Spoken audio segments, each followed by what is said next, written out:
Remember. Remember us.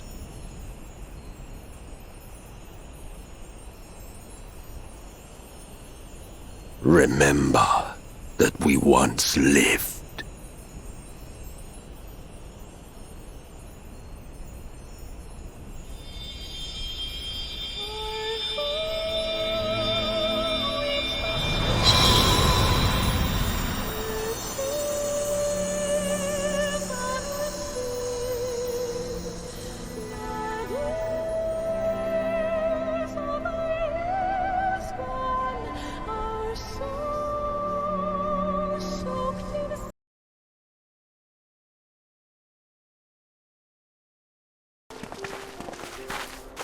Hear me. Hear me. Hear me. Hear me. Darkness comes, and with it, the end. The fate of the star is in your hands.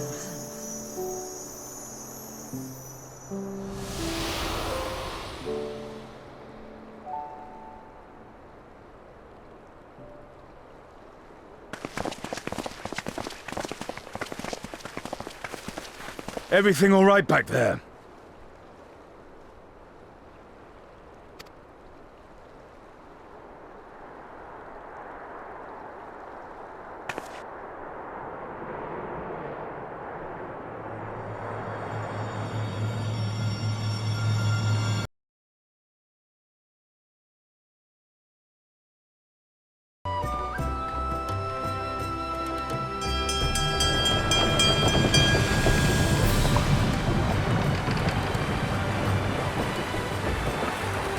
And so you venture forth unto the unknown.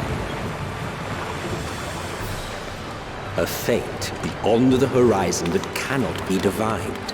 A future undefined and in flux. In uncertain times, naught but the simplest words of wisdom will suffice.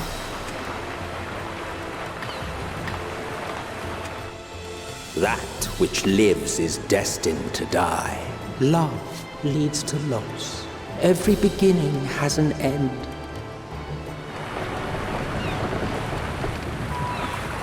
Treasure every moment, every step of your descent.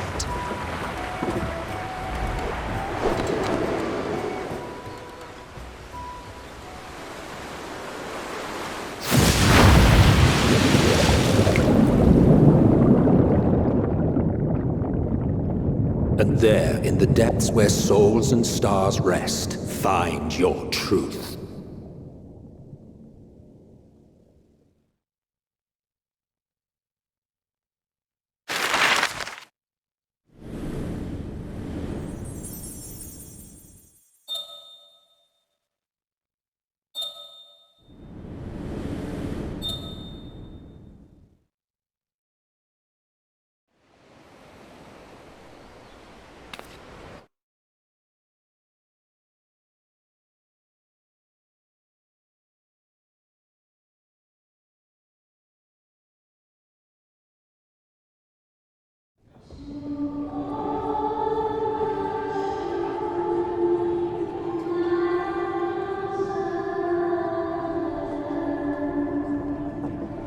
Here.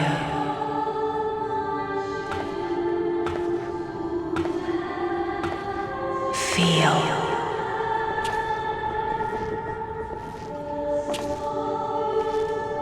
Think.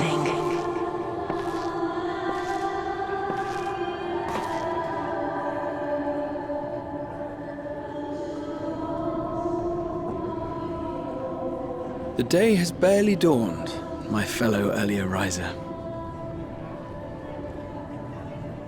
Though we're hardly alone in that. Envious of those still sleeping soundly, no doubt.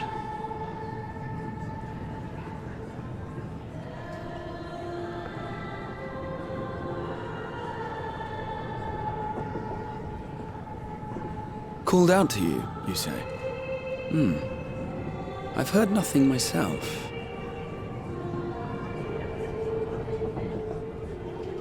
In any case, I dare say the sea air will do you good.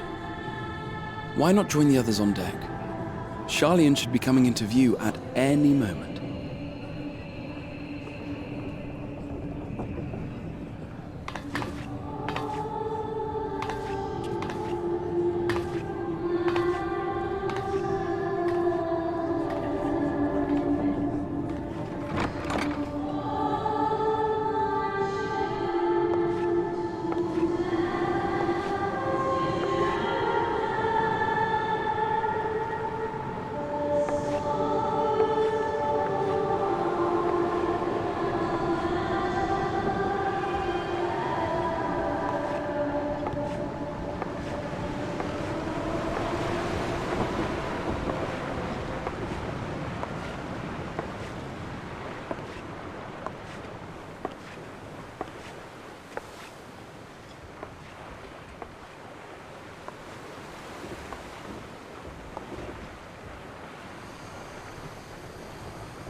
My voice yet reaches you. I am glad. Hear, feel, think. And thus do we meet face to face at last. My warrior of light, guided by the crystal.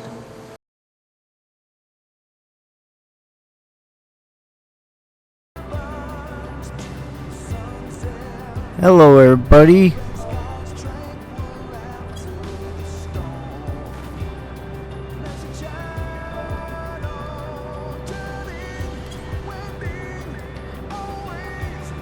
Okay, it's been a couple weeks now since I finished Endwalker. Actually, it's been closer to a month. And since this zone is like really interesting, I'm gonna just let you admire this zone while I talk for a little bit.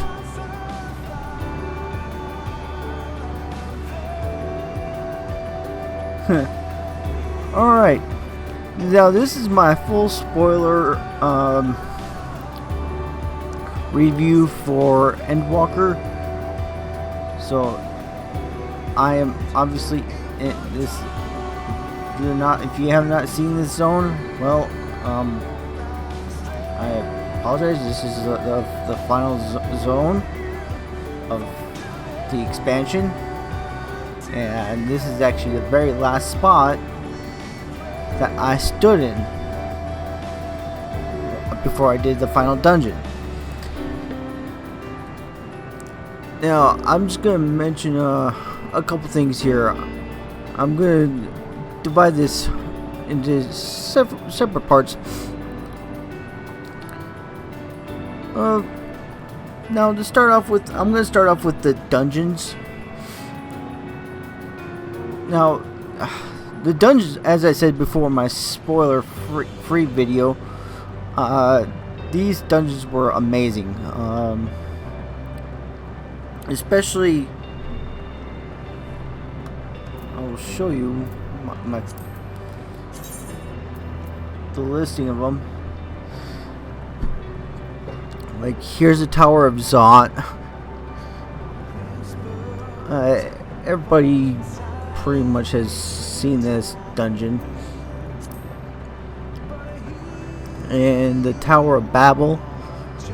This was really interesting. You start off on a train, and you're underground. You enter the tower from underground. And at the end of the dungeon, you fight Anima. And if you're played Final Fantasy X, you should be familiar with Anima.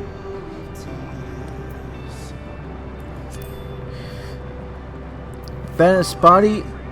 This is where like the final days has begun, and it has gone to Thavnair, And this is where all these, some people start to turn to blasphemies. Yeah, or just beasts, whatever you prefer. Now, this dungeon was quite interesting. And I will have some, short game, footage of each, dungeon to show you, as how they are. I'm not going to show you the entire dungeon. I'll have those videos up at a different time. Ktisis Hyperboreia. This is where you actually. This is actually in Elpis. This was really interesting. You travel to the past. And with the trust system, you get to fight alongside Emet-Selch, Hythlodaeus, and Venat.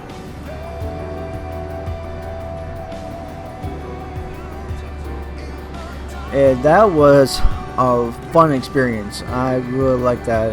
It was just unfortunate what happened at the end. I won't say, I will just show, just because I think it would just be so much better that way. I cannot do it justice with words. The Asia scope, or I think that's how you say that. This is where you start to go dive into the center of the planet, which the planet is known as Etheris.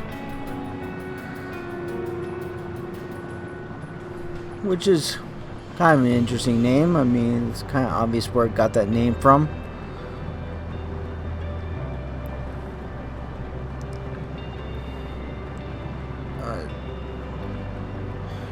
And this is where you basically go down to meet Hydaelyn.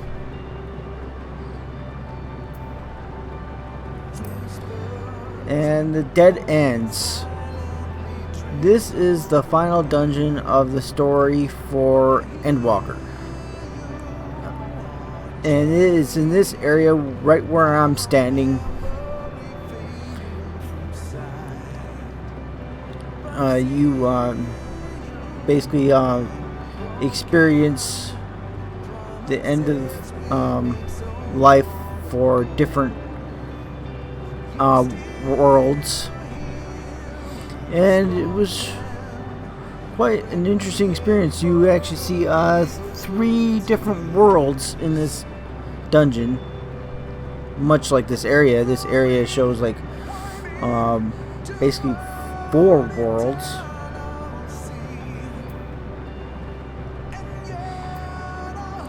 And to go along with the trials,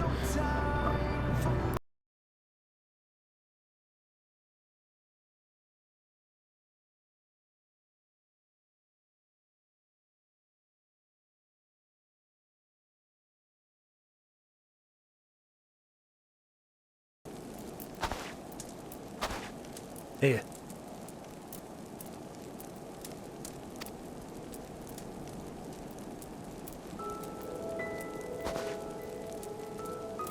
At ease, man. There's nothing funny in it.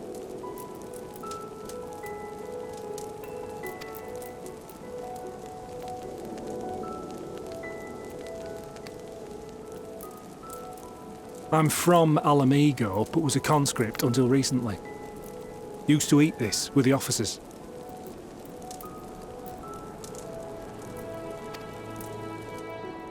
Apparently, it's adapted from a steppe recipe. This is my first time trying it, and I have to say, it's not half bad.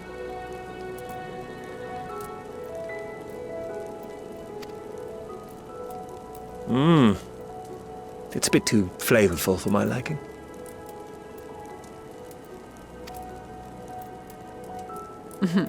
Perhaps compared to what you're used to.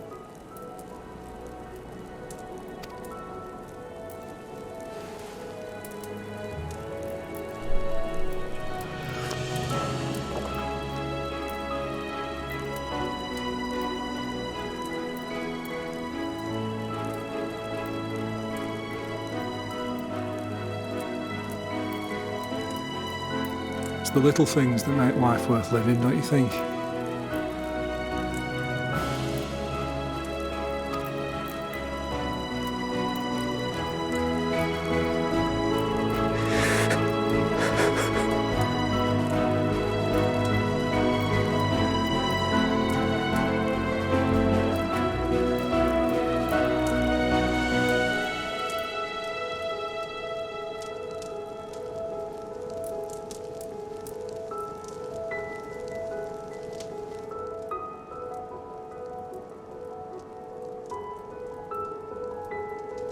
I know this is not a dream, and yet...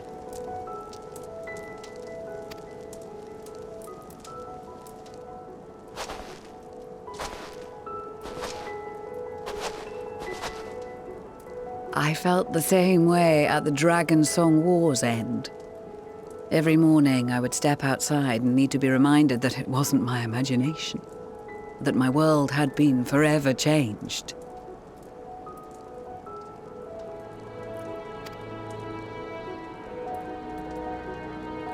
And just as I had grown accustomed to the idea, again you change my world in ways I never thought possible.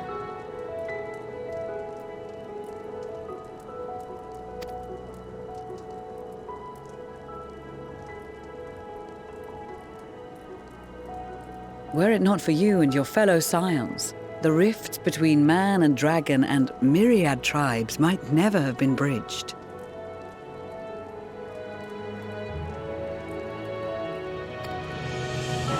The Grand Company of Eorzea, the Ilsabard contingent. We owe it all to you.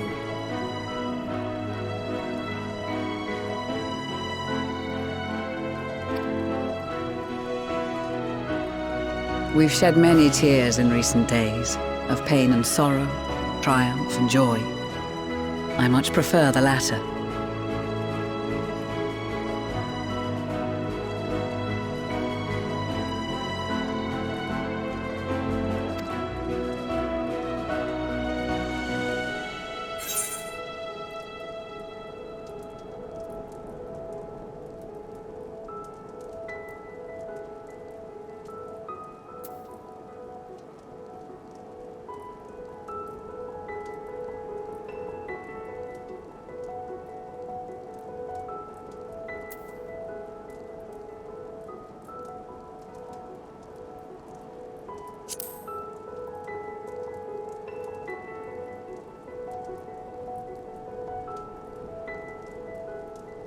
Indeed, we can but do our utmost to unite these disparate peoples and lead them to victory.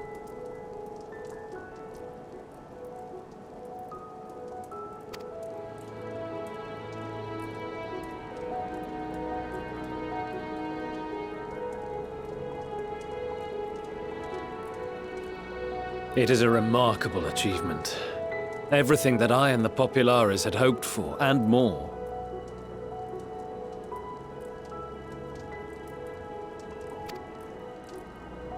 Would that it had come sooner.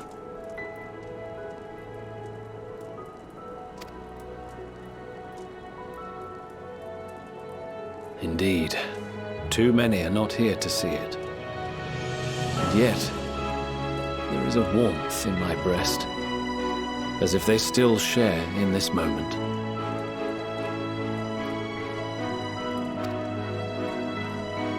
Yes, I know what you mean.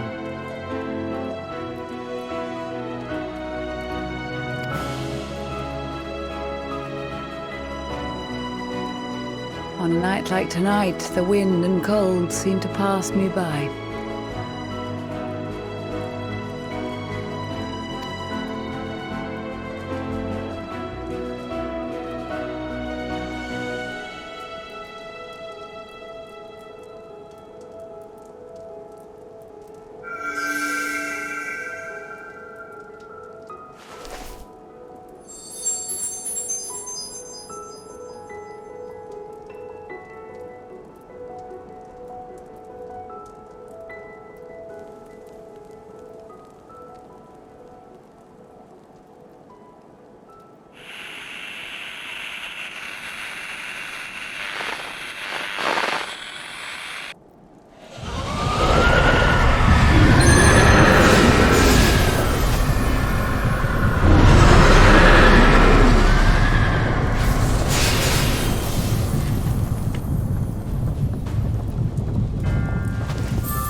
of the Garlemald Scene. Thank you for inviting me today.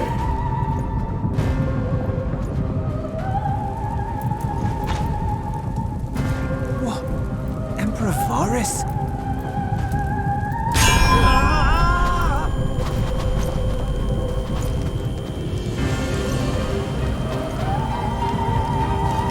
They are being tempered. The talismans! Quickly!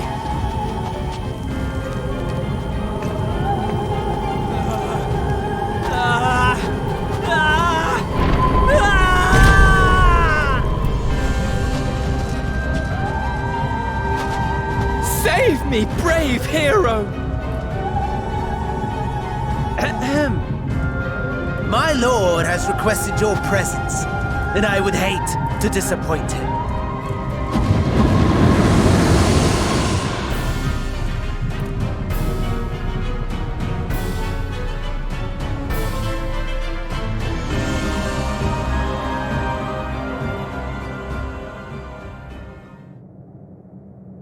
The experiment was a success, but I fear our time is short.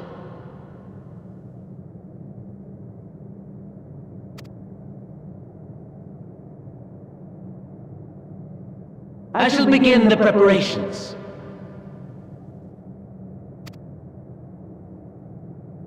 Now, it is time for you to awaken.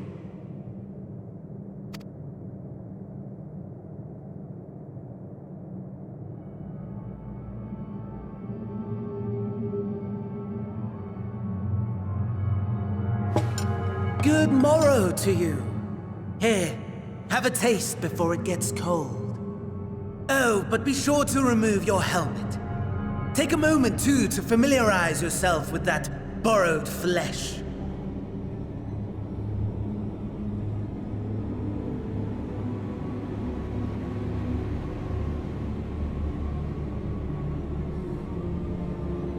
So, how does it feel? I, for one, find those first moments within a new body to be most refreshing.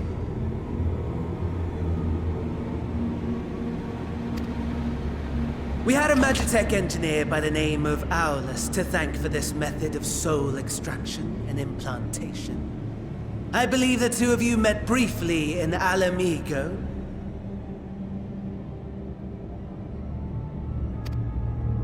His was a rather sticky end, wasn't it? Thankfully, he was thoughtful enough to leave behind his mind-jack technology. I took the liberty of making some improvements and selecting you as my esteemed test subject.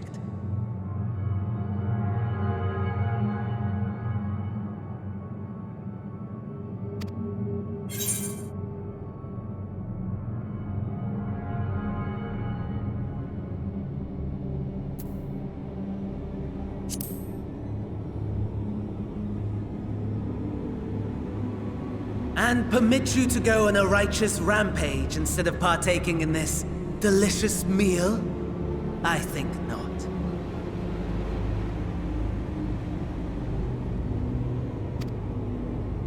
I must say, I have gone to great lengths to reunite you with my lord.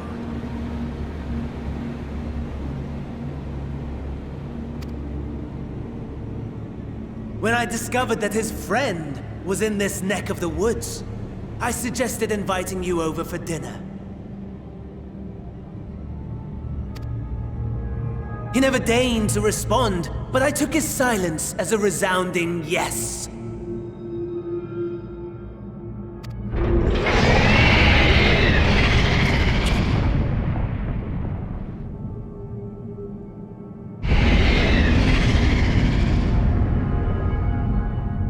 Oh my!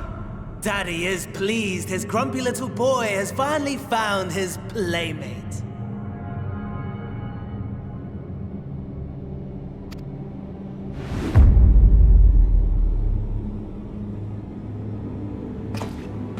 Ah, exposition is in order. The Garlean Empire has long outlawed all forms of religion. No gods to worship, no risk of summoning. Brilliantly simple.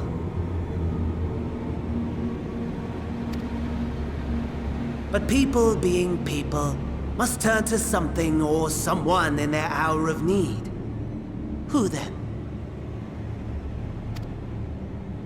Why, His Radiance the Emperor, of course.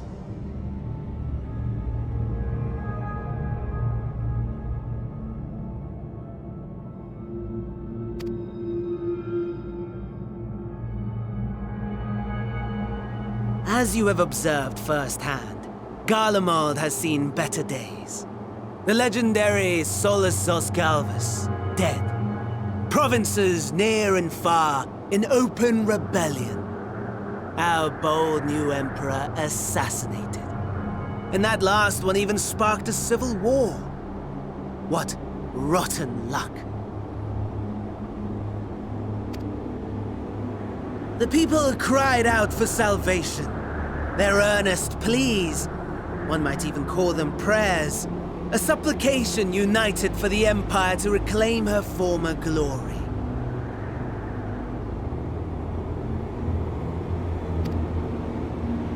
And so their will did manifest, channeled through the corpse of none other than Emperor Varus himself.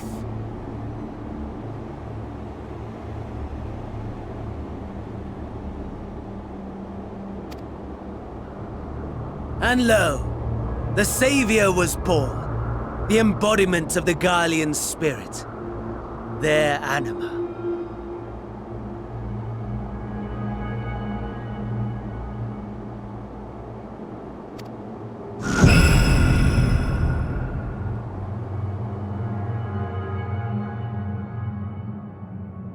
It calls to its subjects, compelling them to take up arms and fight.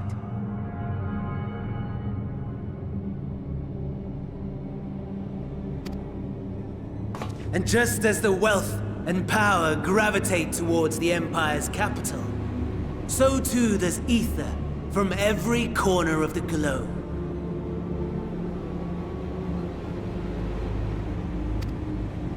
The towers with which you and your allies have been so preoccupied were created as an extension of Anima itself. An ingenious design.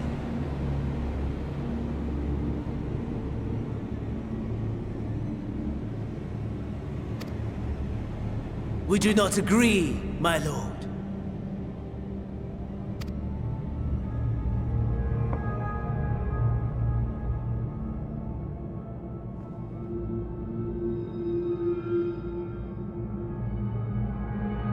Does the pursuit of prey you have bested before excite you?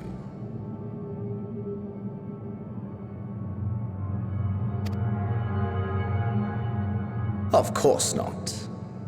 Absent the challenge, the thrill, your prize is a hollow victory.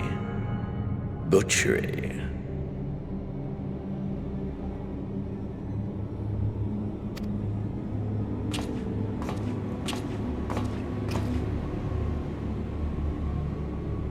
Perhaps you think that to be the extent of my promise.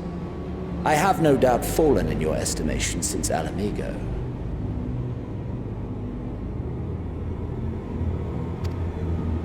Fair enough. But do not let your disdain deprive us, of an opportunity to craft an even more majestic moment of euphoria.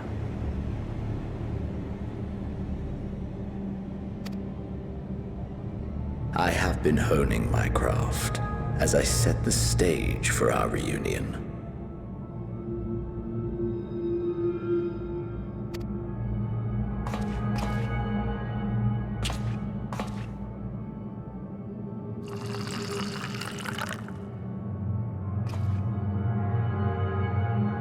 Wheresoever there is suffering and despair, you appear to fulfill your duty as defender of this star.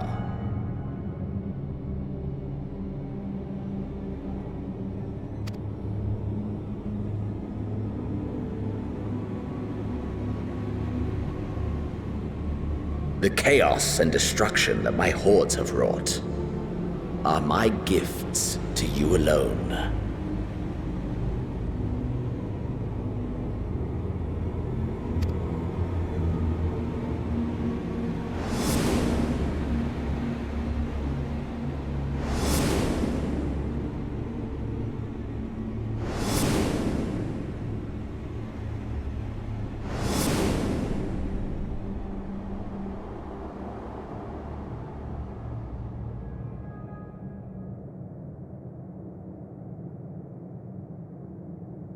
At a loss for words?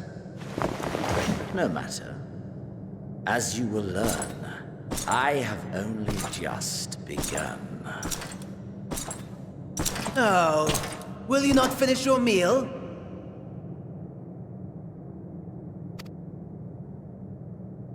There is only one thing that can sate my hunger. And it would seem my friend has lost her appetite.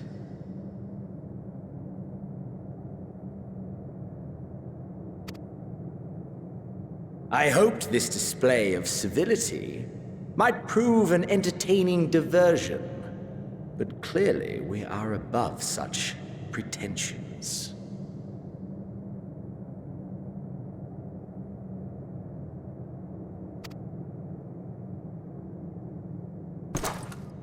While my lifeless body was in the possession of the Ascian, I too claimed another's as my own. It was an enlightening experience to fight in an unfamiliar field. Flaws and failings in my technique were plain to see. Whence rises one's true strength? The flesh? The soul? Perhaps you should like to discover the answer for yourself.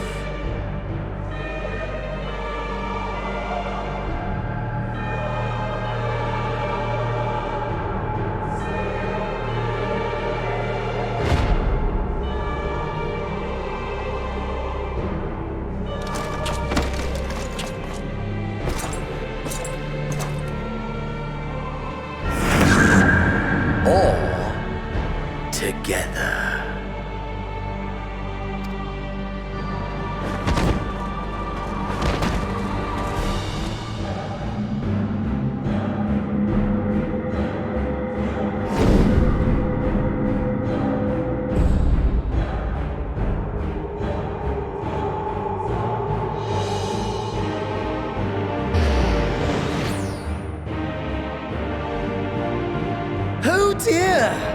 Whatever would happen if my lord were to greet your friends as you? I shudder to imagine what carnage he would wreak.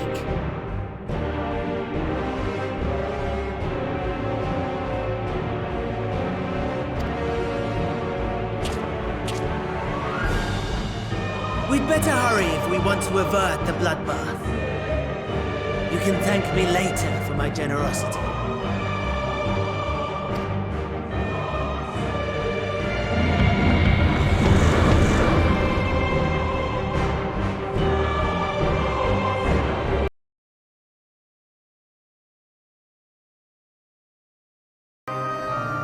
Then there is a means to confront her. Yes, if you should prove yourselves worthy.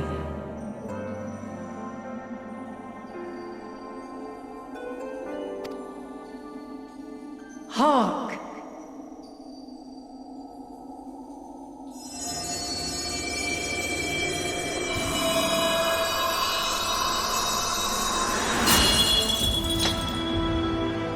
Nigh impossible is it to send mortals to the edge of the universe. Should you fail, there will be no second chance. As the will of the star, I ask of you this. Do you possess the fortitude to stand firm when all around you does crumble? Do you possess the faith to vanquish despair itself?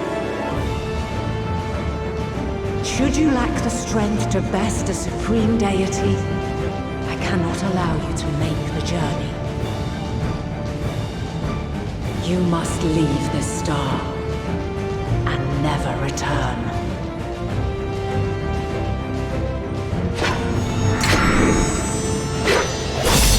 Prepare yourselves. Prove ourselves worthy, eh? Sounds straightforward enough. Aye. No room for confusion there. In any case, We've come too far to back down now.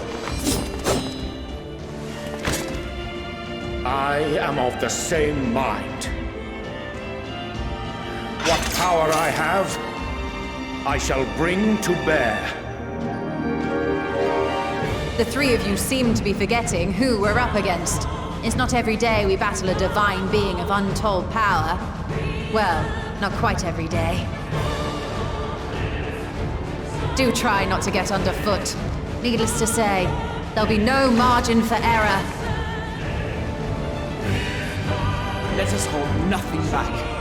For the people of this world and those beyond the rift.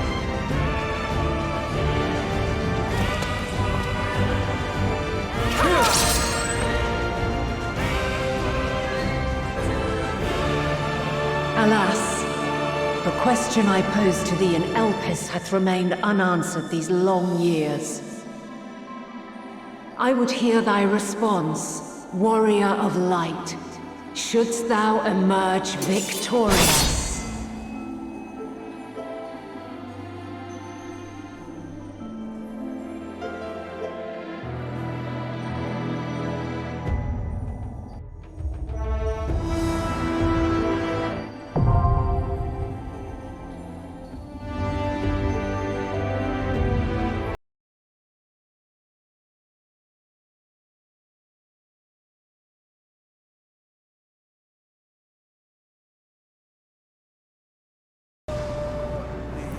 After you've done the Tower of Babel, you will do the Dark Inside where you fought Zodiark, and fighting Zodiark at level 83 was a shocker. I did not expect that. No one could have called that. In fact, if you ask me, I was pretty sure, I was 100% convinced that Zodiark would be the final boss, but that did not happen. And it was actually the death of Zodiark that triggered, that actually was the actual catalyst for the final days.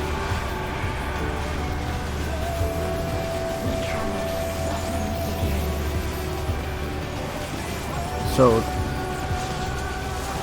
that was interesting. And after that dungeon for the Aetioscope, you will fight the Mother Crystal, and this is where you can do the trust system with this. This is where you fight Hydaelyn as a test to see if you're worthy to fight Meteon at the edge of the universe.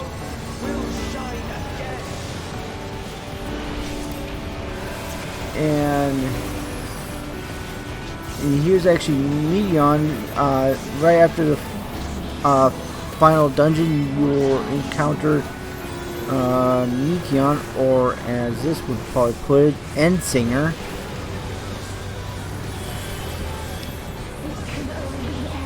That was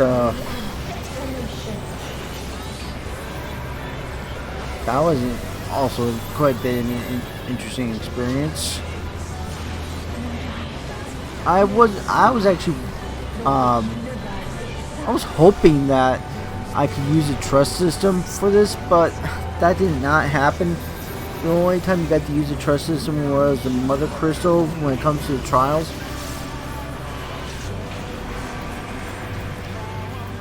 And I think it was I'm pretty sure it was my computer that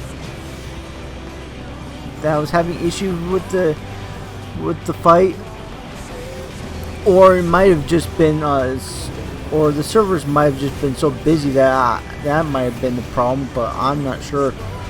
I'll actually show one of the parts for that as well. But especially where it kind of got a little jumpy.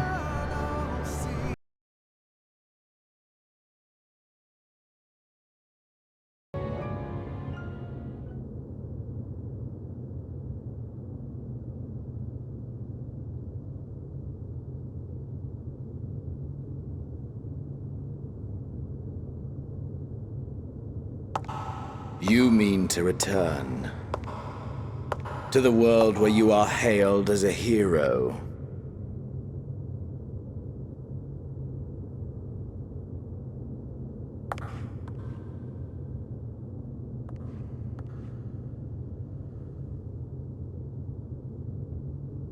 Hear me then. Not as a hero, but as simply you.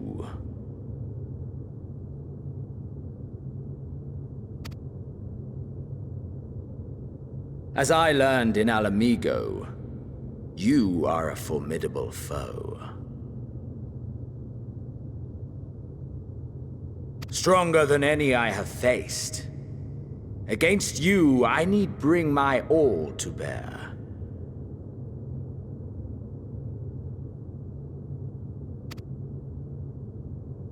I need burn through the candle of my life. This is the sole pleasure I know, and it is the sole pleasure I have to share.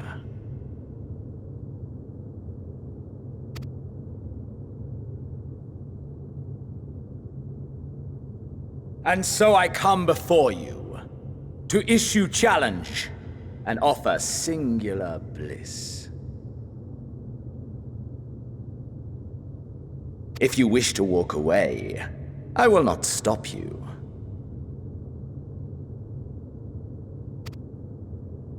You value life. You do not burn yours save for reasons you deem worthy.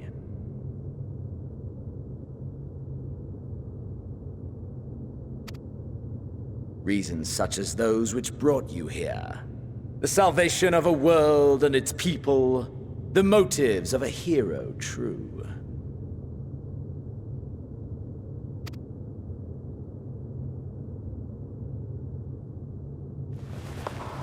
But there is more to you than that.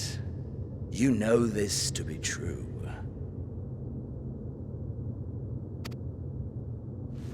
As surely as you know the thrill of pushing your body and soul to their limits.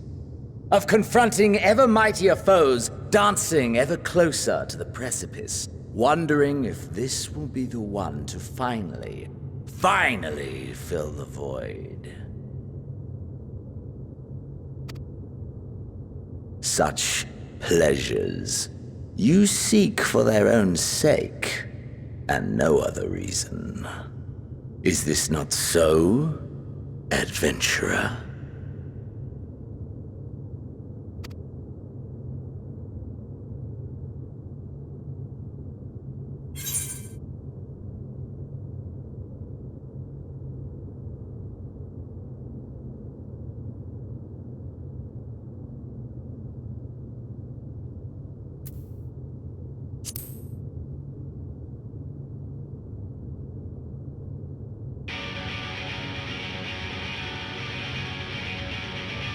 Ha! Acceptance! At long last! The conflagration of our clash will scorch even the stars!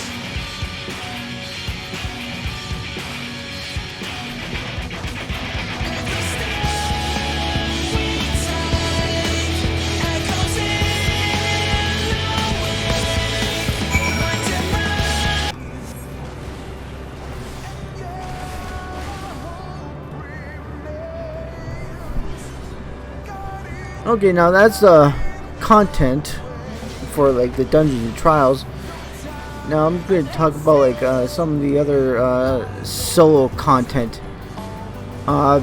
There's like so much stuff where you get to fight as Thancred when you're entering Garlemald, and also you as yourself, where you're bringing in all the troops into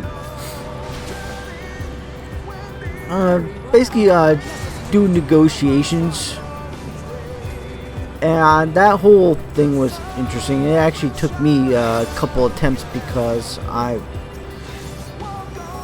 just had a couple issues, but it was doable. Now there's the one thing that really kind of surprised me while I was in Garlemald, I was just, oh boy. When you're towards the end of that whole experience, you get your body snatched before you go into the Tower of Babel, and that was interesting. My character was in a Garlean body, and just basically having dinner with Zenos, even though Zenos was the only one eating. And Pandaemonium was basically serving as a butler. And it was really interesting seeing my body be controlled by Zenos and me controlling just freaking a nobody nobody Garlean. And that was actually very tricky. I actually had to look that one up. Kind of embarrassing to admit, but yeah, that was, I've never experienced anything like that in this game before, and it was an interesting experience. It was frustrating at the time, and I really wanted to kill both Pandaemonium and Zenos for snatching my body, and putting me in that situation. And I didn't exactly get my vengeance at the time, right when I wanted it. But it did end up coming to happen. Pandaemonium took possession of Zodiark, and well, that resulted in me killing Zodiark, and further resulting in the final days happening. When Hydaelyn died, I was quite shocked. I did not expect that. But it did force Phaedra. Okay, as I was saying, the death of Hydaelyn forced Phaedra to actually take his position as the satrap of Radzat Han.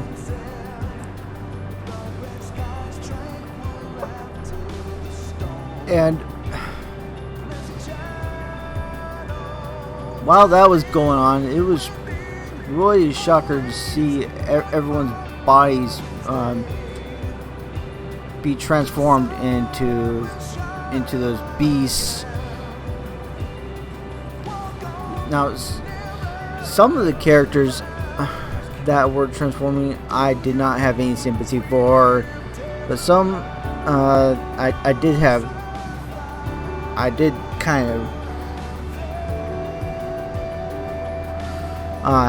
have sympathy for. It was very unfortunate to see some of those characters die or be transformed. And there was one couple that had a baby, and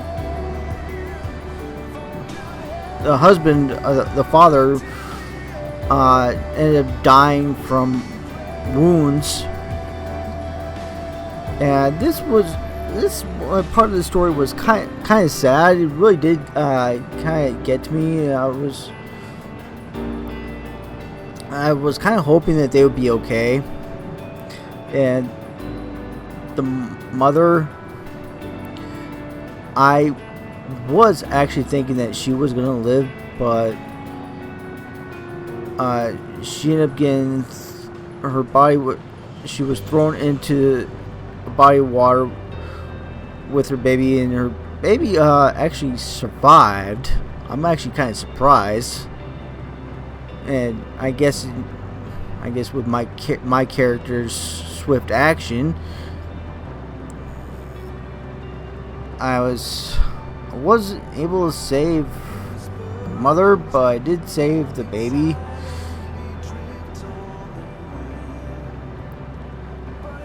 And that was an interesting experience. Fortunately, I didn't have to look very long. Honestly, you know what? Just to add some pressure into that, they should have put that as like a timer thing. So that's but you know, it didn't have a timer. But I think if it did have a timer, it would have added urgency, saying, "Oh, okay, you got this long to save them." And if you didn't, you would fail, and the game would probably force you to do that all over again. But the game did not do that, so it would have been interesting if it did, just to give that level of urgency. But I mean, I could have just sat there like all day and just, okay, nothing's gonna happen. But I did not linger too long. I just got down there as fast as possible, because I did have like that sense of urgency, even though it wasn't completely necessary.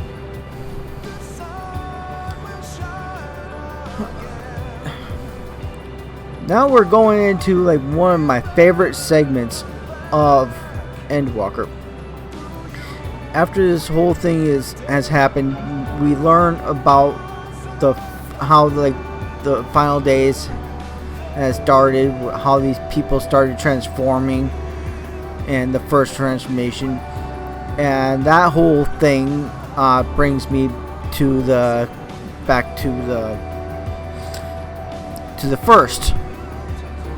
Crystarium, where I talked to Elidibus, and Elidibus sends me to the past, and I will also show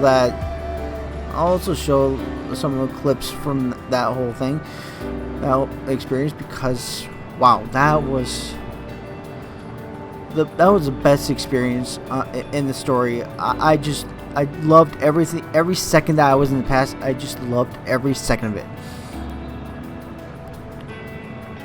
And be able to see Emet-Selch, Hythlodaeus, and Venat, and Hermes, and Meteon, as they were in the past, and seeing how Emet-Selch truly was before the Sundering happened, that was interesting. I mean, I never really considered Emet-Selch to be an evil person. And he was just on opposite sides with me during Shadowbringers. So seeing him in Endwalker was quite the treat. I did not expect that, but dang, it was just an amazing experience. The decay first took root where the currents were weakest. Yes, a conclusion drawn by him, Pandaemonium.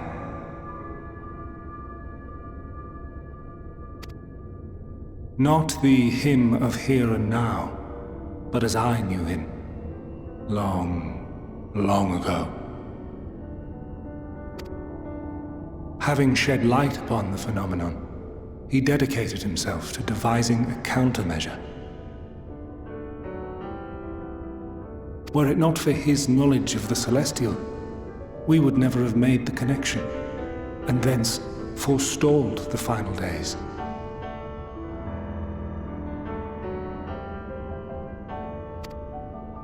And though he inherited that noble soul, how different This last incarnation, so consumed by self-loathing and hate.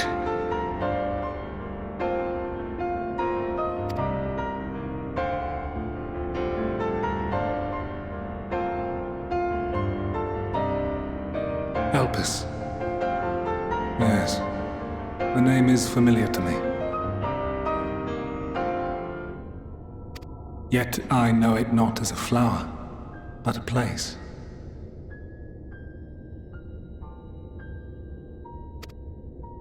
A testing facility for determining which of our creations were fit to be released into the world.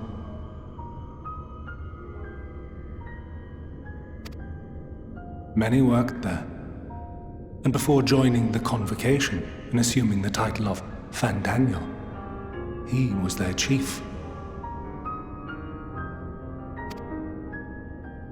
He was Hermes.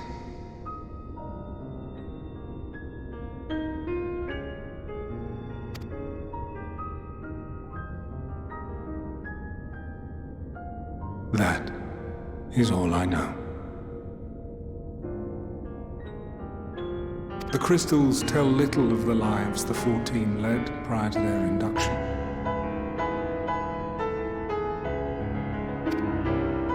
Elpis itself would tell even less. Nary a ruin has survived.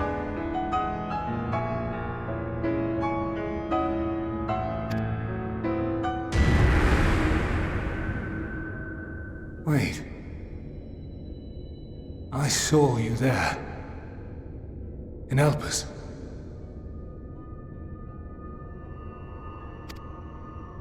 No. I did not. But I did. I did. A lingering trace of impossibility.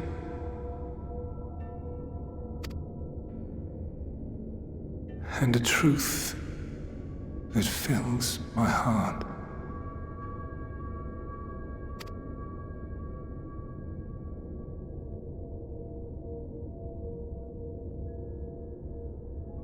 My memories remain clouded, I fear.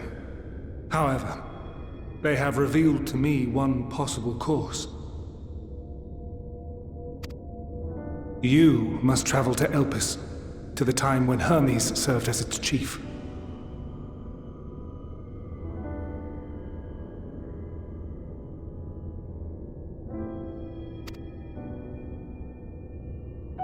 In glimpsing the Exarch's memories, not only did I make his summoning magic mine own, I also mastered the workings of this tower.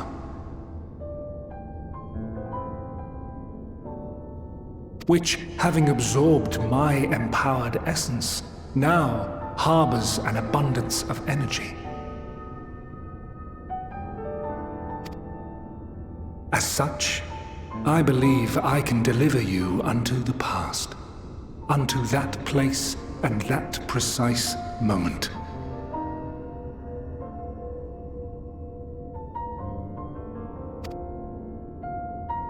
Given the eons that must be traversed, the gateway will not be fully formed.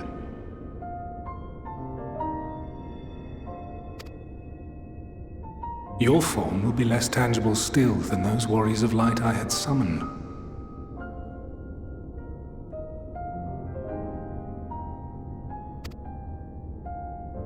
In all likelihood, none will be able to see or hear you.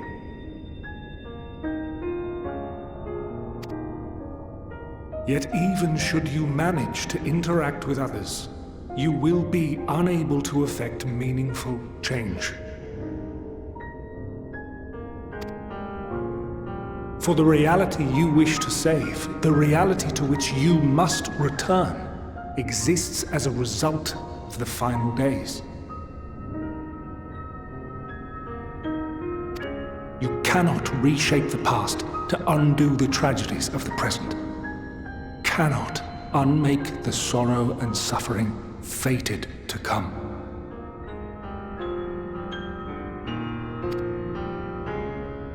In full knowledge of this, will you still entrust your life to your foe and make the journey?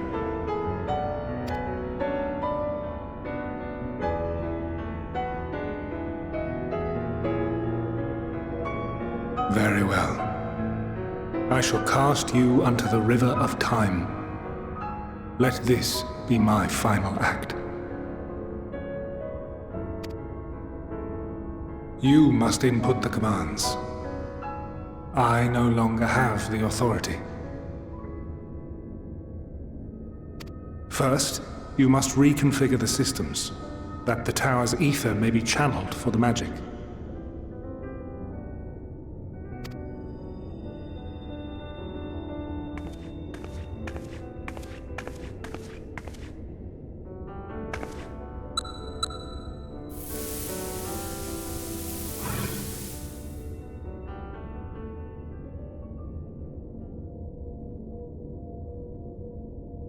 The preparations are complete. The gateway will soon open. Return at once to the ocular.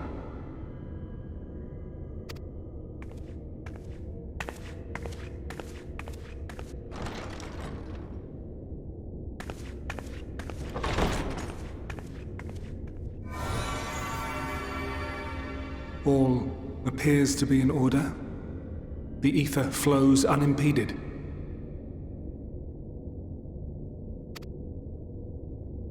The magic should consume every last mote of my essence.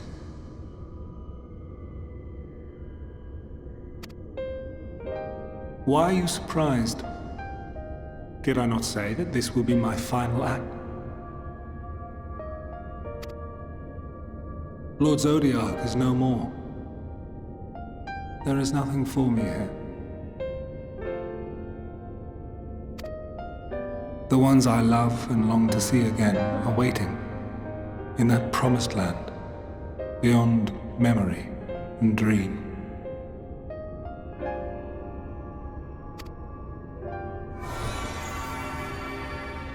Now go, warrior of light. Go and do not look back.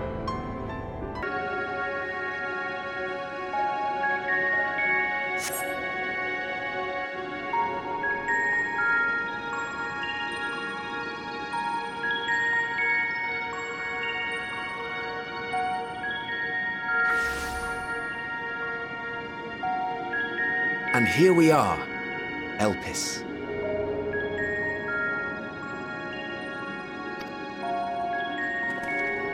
Well, well, how rare to receive you in person. To what do we owe the honor?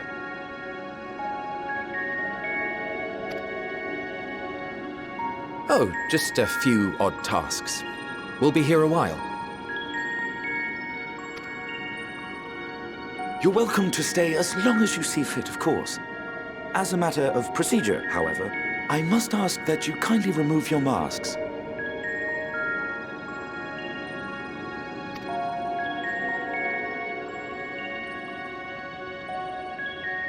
Come now. Is this truly necessary? Surely you can tell who we are. Who you are, perhaps, but I am far less infamous. Regardless, if we do not follow protocol, 'tis our hosts who would be held accountable. So, please, do favor us with your handsome face.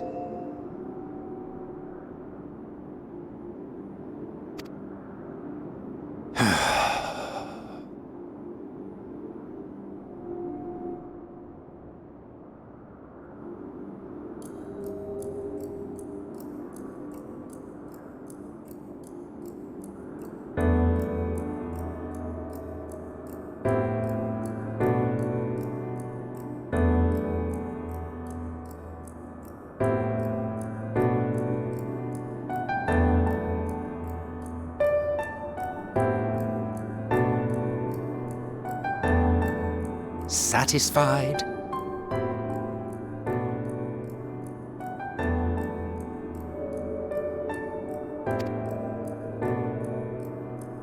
I thank you for your cooperation. You are free to go about your business.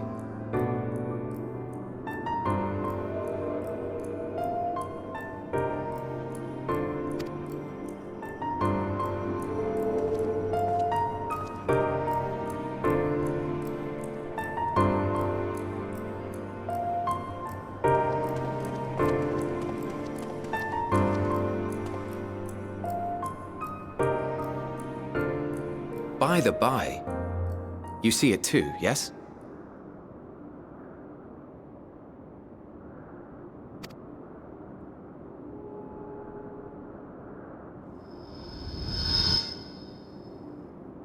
I haven't the foggiest what you're talking about.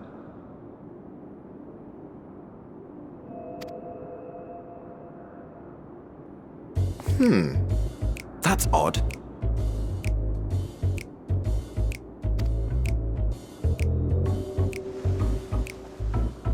It's right here. A bit thin in the ether, but there's no mistaking it. The color of its soul is almost identical to Azem's.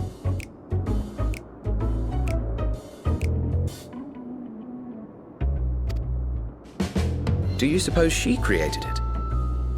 Rather unusual for a familiar to have a soul, though.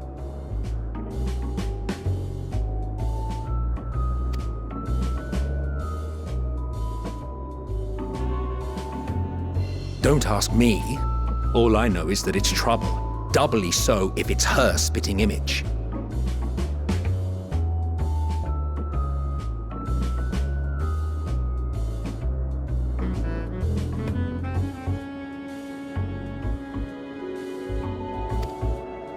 So let's leave it be.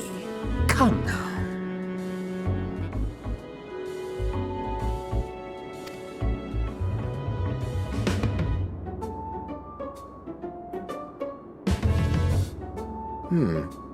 It's trying to say something, but it's literally too intangible to form words.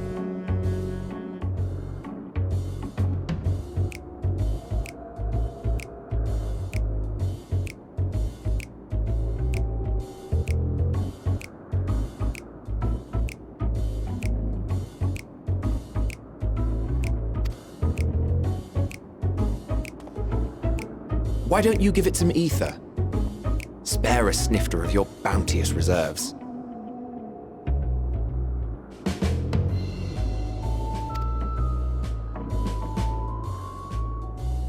Who do you take me for?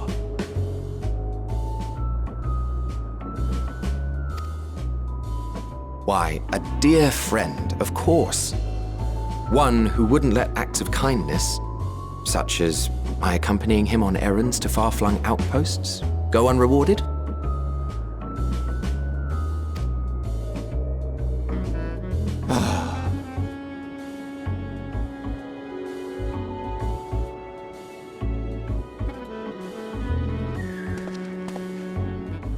I suggest you close your eyes, or this may be unpleasant.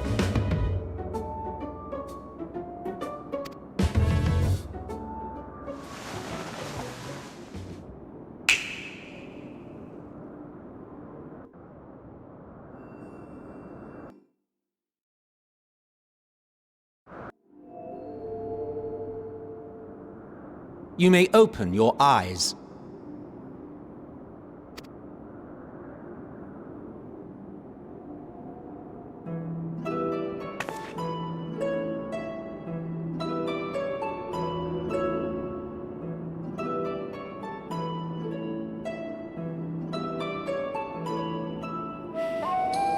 Oh, you even adjusted its size.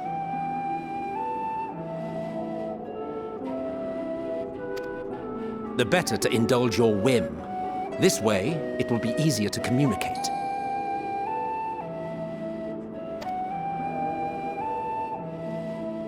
How very thoughtful of you. And may I applaud your artful reinforcement.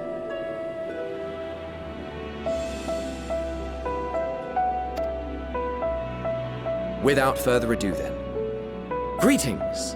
I am Hythlodaeus, Chief of the Bureau of the Architect.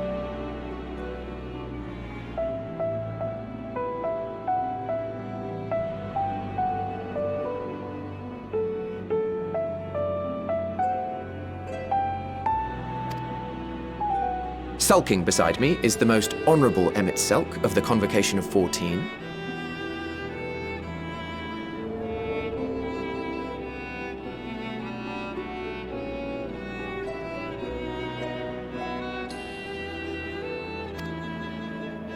And how might we address you, my new friend?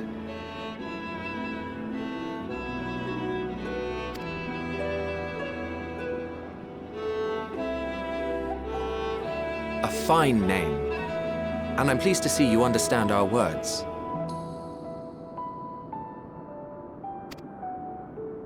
So, tell us, whence have you come? The thinness of your essence suggests you weren't created here.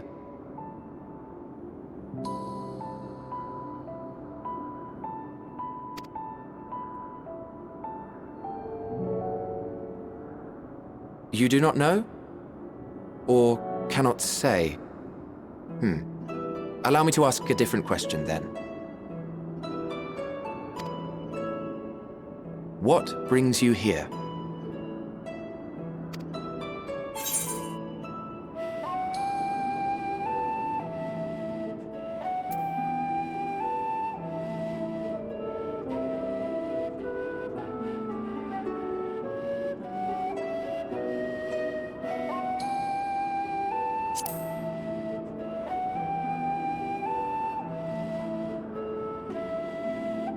Well now, the same as us. Perhaps Azem wished to come too, but had to settle for a familiar.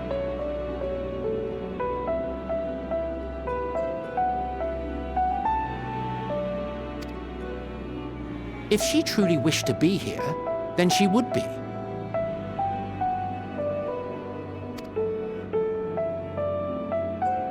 Right you are.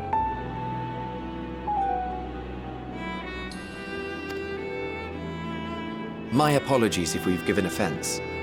The two of us can discern the color of souls, you see, and yours happens to resemble that of a friend. And with your purpose matching our own besides, we jumped to a hasty conclusion.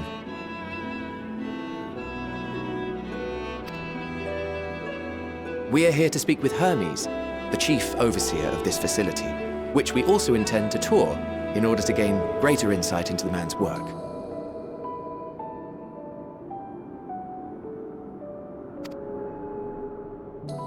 We, I say, though this is Emet-Selch's charge. I am here only to serve as his guide.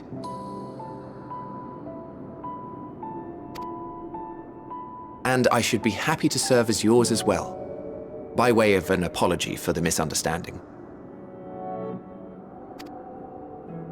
Wait, are you suggesting that we bring it along on official business? This thing we know next to nothing about?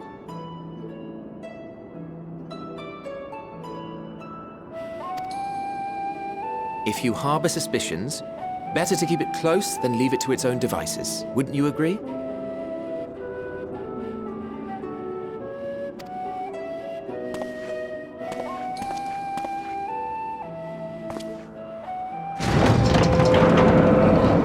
Besides, having a mysterious life form in tow is the norm rather than the exception here.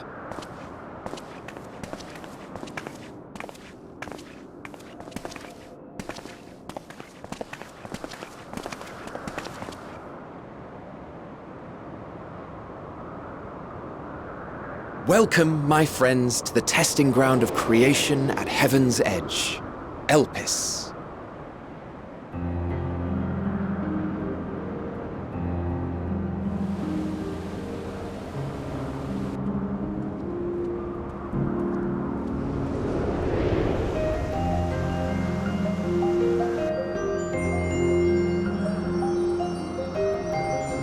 This presence.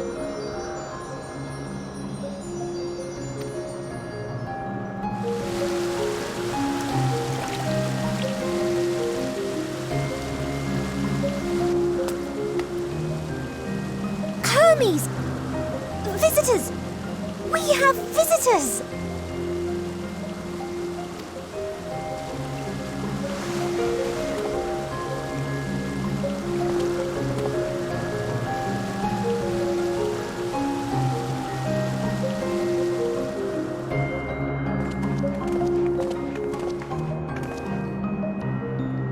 What secrets are you hiding, I wonder? Well, well, an Arrayus. How delightful.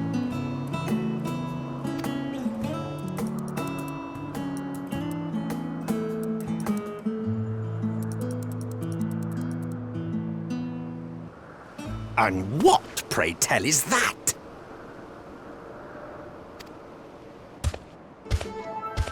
Ah, that's a new species of shark. We approved the concept but a few days ago. Sharks are among the most popular sea creatures.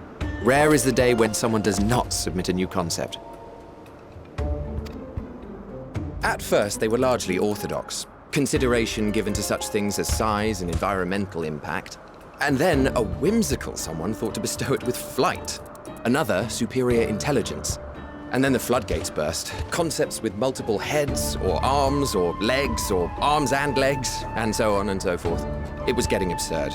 A part of me wanted to tell them to go away and find something else to create, but in the end, I couldn't deny their passion. And here we are.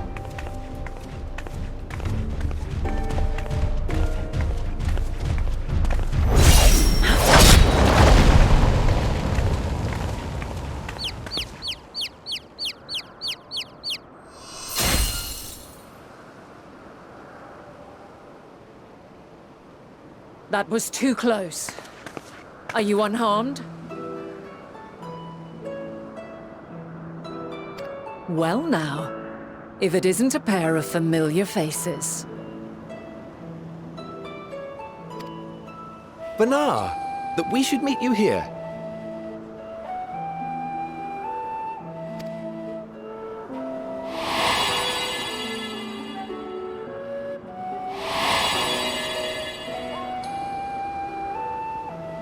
As I mentioned earlier, the better part of the convocation holds that when we retire is when we return to the star.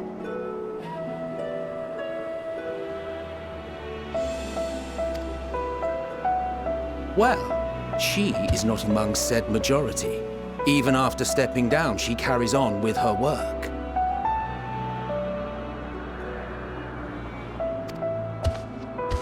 Venat is her name, and she is the previous Azem.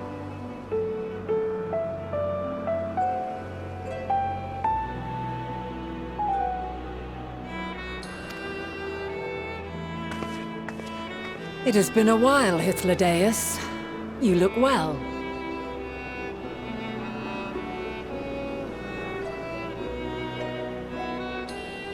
Less so, Emet-Selch. I dare say the lines upon your brow have both deepened and doubled in number.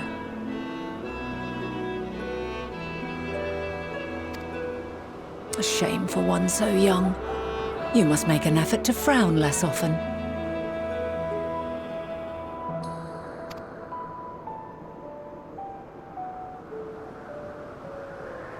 Easier said than done, thanks to your unruly successor. How is she, if I may ask? Incorrigible as ever. Rushed headlong into a volcano on the brink of eruption just the other day. I should be glad to share the tale in its entirety later, if you're so inclined.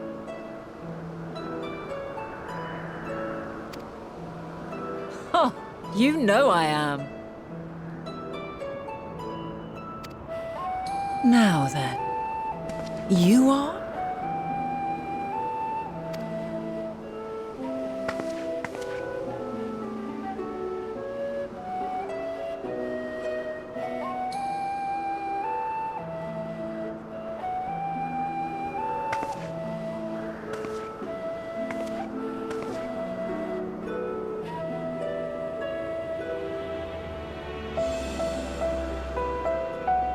I say, have you perchance come from the future?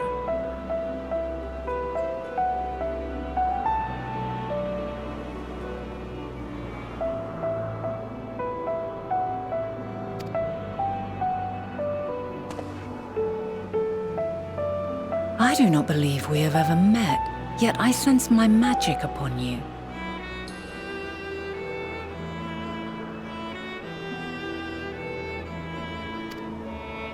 Therefore, if I wove the enchantment, I could only have done so at a later point in time.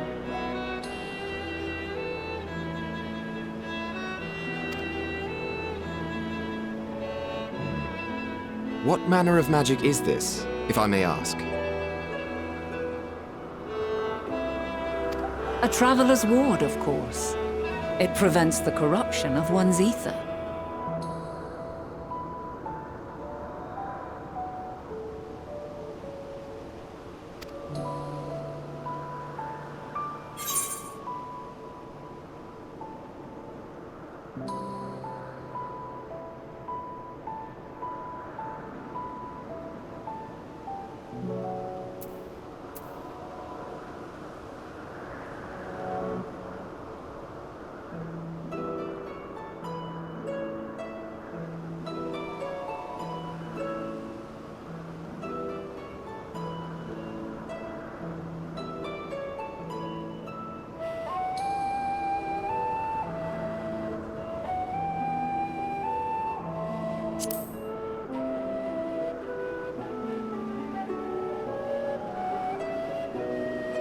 Primals, you say?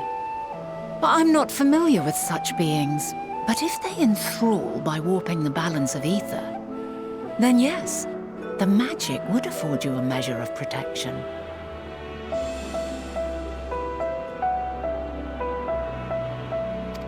I gather from your question that you are not ignorant to its presence.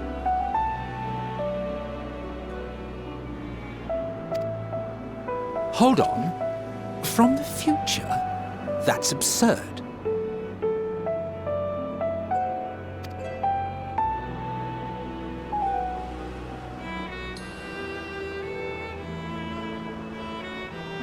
What is it?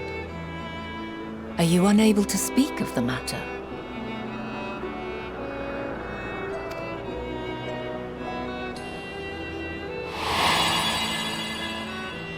The reality to which you must return exists as a result of the final days. You cannot reshape the past to undo the tragedies of the present.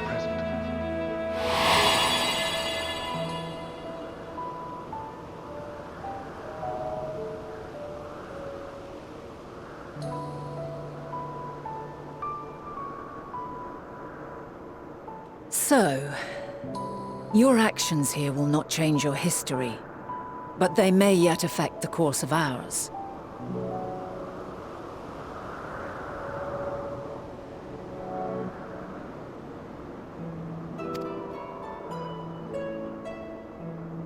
How very exciting! I'm quite fond of delving into the unknown, and there's naught more unknown than the future.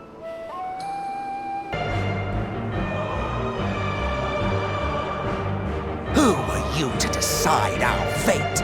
To decree we live or die?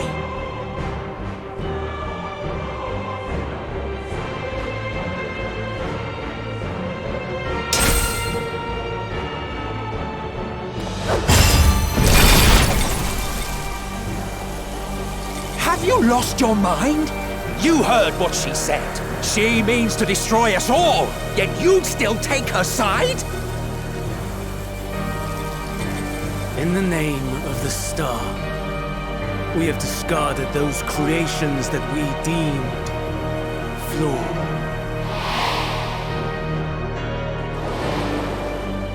If we ourselves are flawed, it does not stand to reason that we too should be discarded.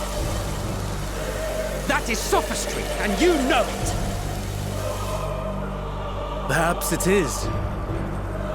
Perhaps I am wrong. But who is to say that you are right?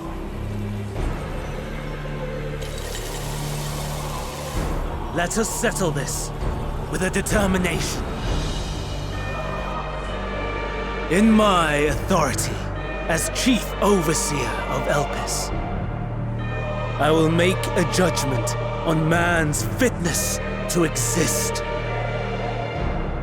If he can learn to value all life and retain his will to live, even should his end be justified, he will surely find a way to avert his demise. If not, he will perish in the star. As with all determinations, Provisions must be made to ensure fairness. Kairos! Awaken!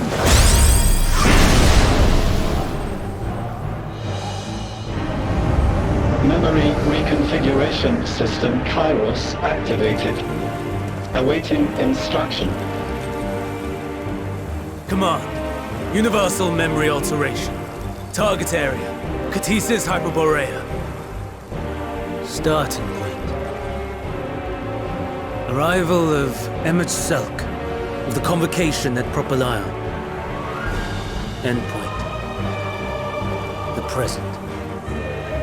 Erase the memories of all events, and replace with a vague recollection of the following. I was here, preparing to demonstrate the functionality of Kairos to Emet-Selch and Hythlodaeus. Meteion's shared consciousness became unstable. She and her sisters could not sustain their existence, and all dissipated with the burst. The resultant shockwave accidentally triggered Kairos, which erased several days of memories from all present. Execute. Command acknowledged. Initializing. 3 processes remaining to execution. Bravo. I dare say one would be hard-pressed to make it fairer. Everything that you told us, everything that has happened, the fact we've even met, it will all be gone.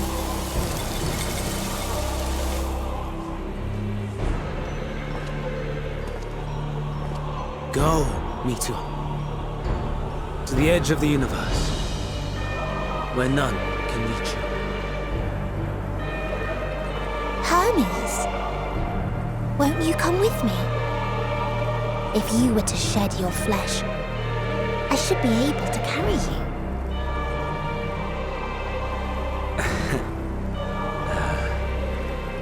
I will remain. As a man, I will oppose the oblivion you bring. Silly fool. Had you said yes, I would have granted you the gentlest end.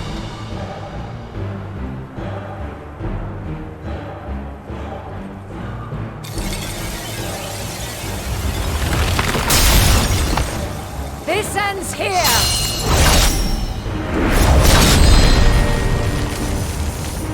Fly, Meteion!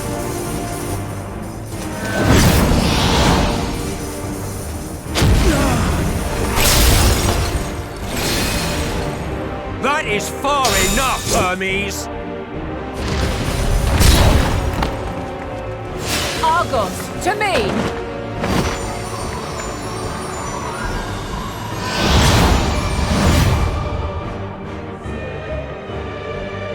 First process complete. 2 remaining to execution of memory reconfiguration. As if we needed more pressure. No matter what, you cannot forget what happened today. For it is the key to saving your future. Your world. This fight is our fight. What comes after, our problem to contend with. Not yours. No. Your own struggle awaits. And no one else can take your place. You must flee this place with your memories intact. And I will see that you do. Now then, where is it? There you are, my little confluence.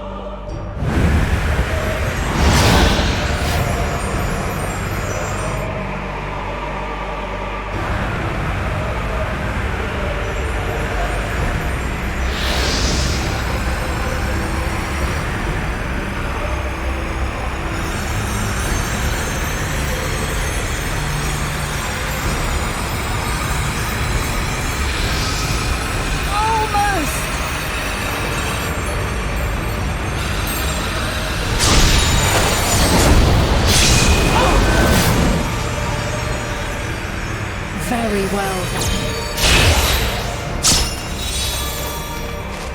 You may elude us this day, but not forever.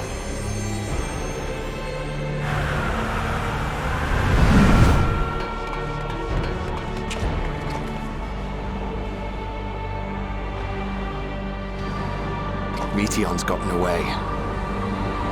Second process complete. One remaining to execution.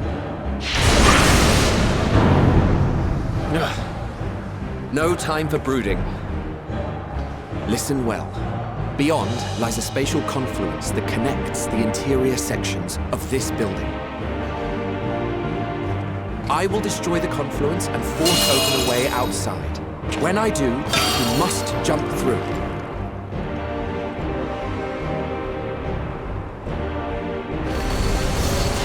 I cannot tell you how sorry I am. Neither can I let you escape!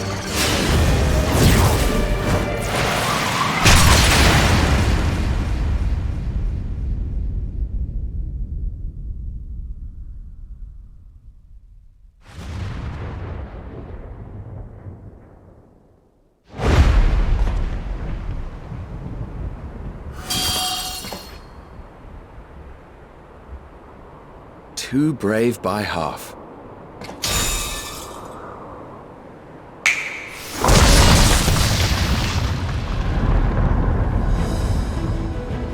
Exemplary work, as always, Emet-Selch. What? But how? I thought the confluence was... over... Over there? Yes. We were rather hoping you would. It was never anywhere but where it is now. The instant those two began making their way towards nothing, 'twas clear the plan was a diversion. I'm quite incapable of destroying a confluence, I must confess. A gambit brazen beyond words. Though we've grown accustomed to reckless improvision due to the antics of an incorrigible associate. Though, in the case of certain present company, incorrigible is an understatement. Honestly, I'm beginning to suspect it's a requirement for every Azem.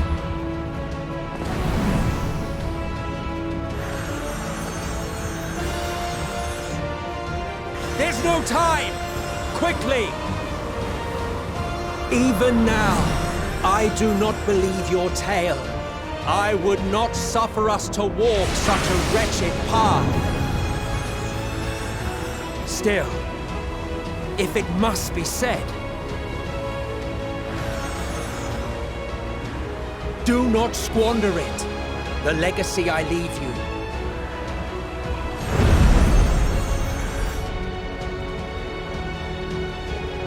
Final process complete. Executing universal memory alteration.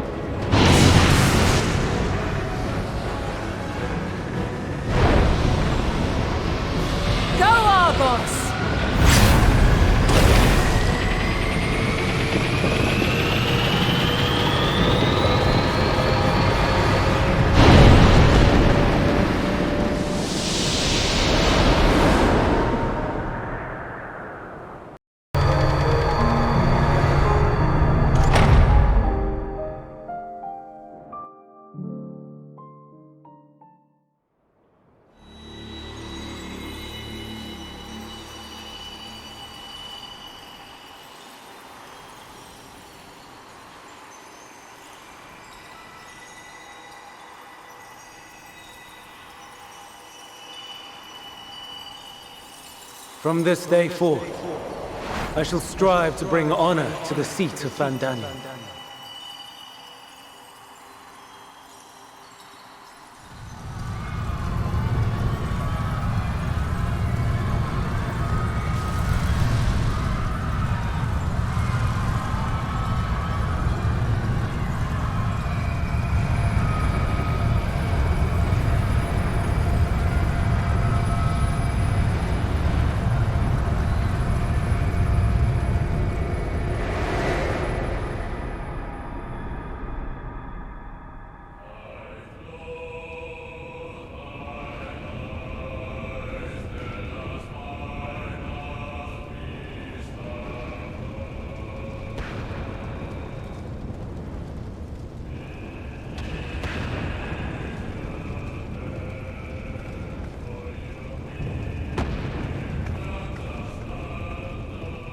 Even now, I remember standing there, locked in a moment where the sky is aflame.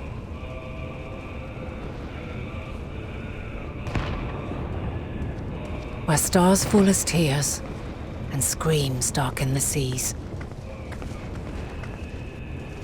Where resignation rots the trees.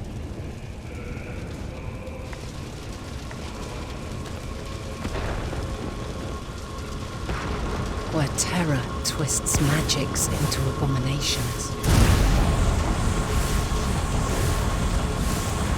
Such is the lament of they who have gone before. The song of they who tried and failed to create a better world. The song of the end.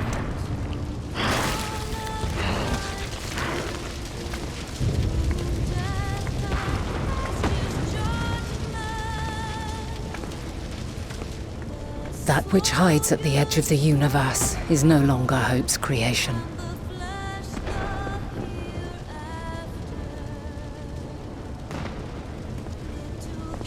It is hopelessness incarnate.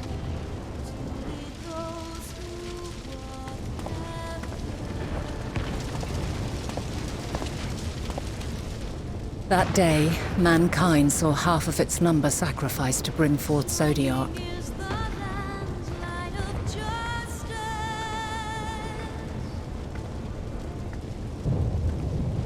And covering the star in a shroud of ether, we forestalled the final days.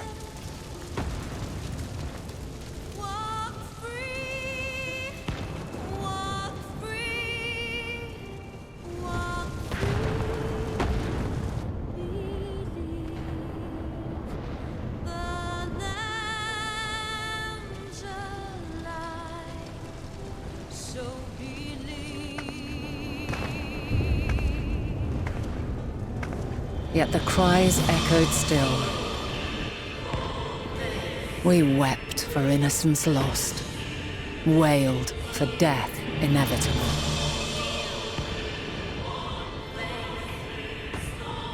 A reality too terrible to bear. And for too many who sought comfort in gilded memories of joyful days and tranquil nights.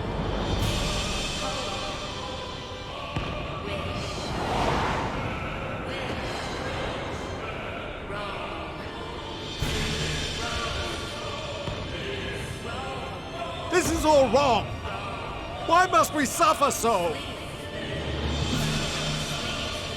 It needn't be like this. No. There must be a way to restore things to the way they were. To reclaim the perfect paradise we once had. No, my friends. Suffering exists, and we cannot pretend otherwise. No civilization, however great, could eliminate it. If we would live, we must accept it as our constant companion.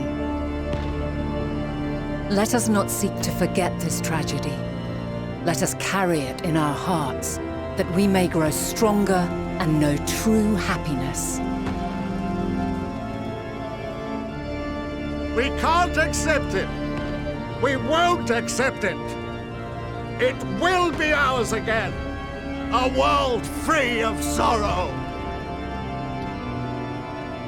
No, it will not. For there has ever been sorrow. Mankind was but spared its biting sting for a time. So please, open your eyes. To try and reclaim those lives we lost by sacrificing yet more isn't wisdom.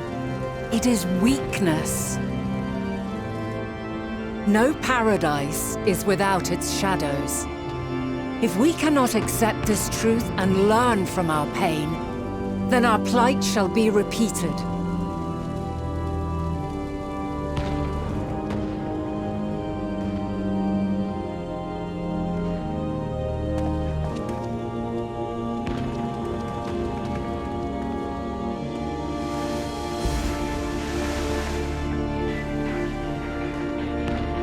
Mighty Zodiark! God, born of our boundless faith, we bid you, hear our prayer. Accept this offering of lives, and deliver unto us the lives we once had. Deliver unto us the days of old, the days when the star was a font of love, and we knew naught but bliss.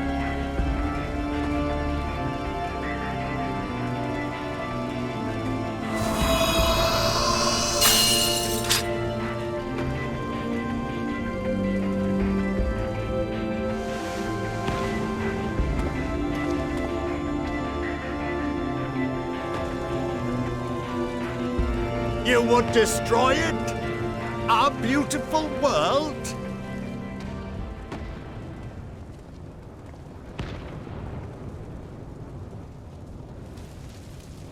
Lands that stretched on forever. Skies one could drown in. The heartbeat of nature, silent yet strong. And amidst it all, a people. Beacons of light and life. Laughter that warmed my heart like naught else before. They are my meaning and my purpose. My love. In spite of, or perhaps because of this, I choose to believe in mankind's potential. In his ability to find a way forward. So let there be no way back. From that temptation, I sunder us. No more shall man have wings to bear him to paradise. Henceforth, he shall walk.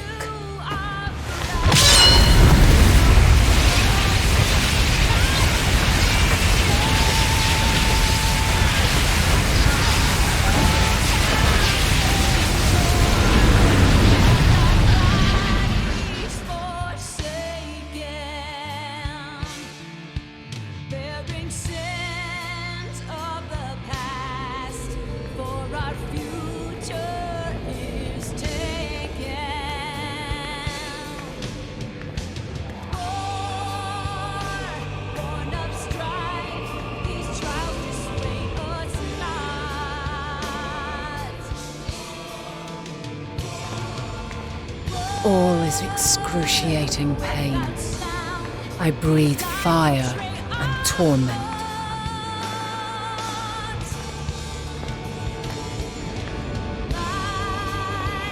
I birth a world of suffering to mire and plague.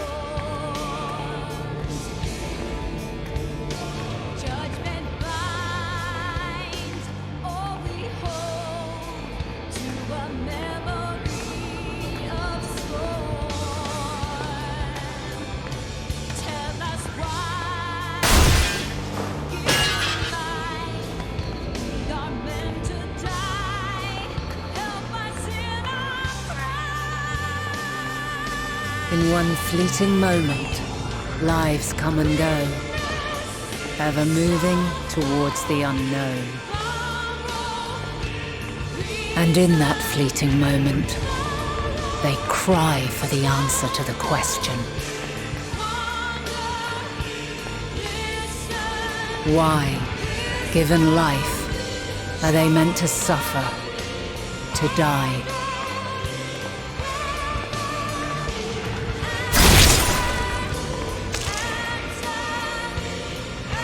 As fragmented, imperfect beings, yours is a never-ending quest.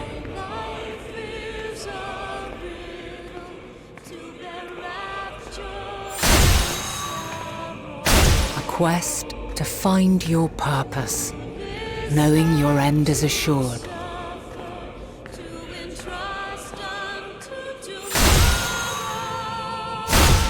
Find the strength to continue when all strength has left you. To find joy, even as darkness descends. And amidst deepest despair, light everlasting.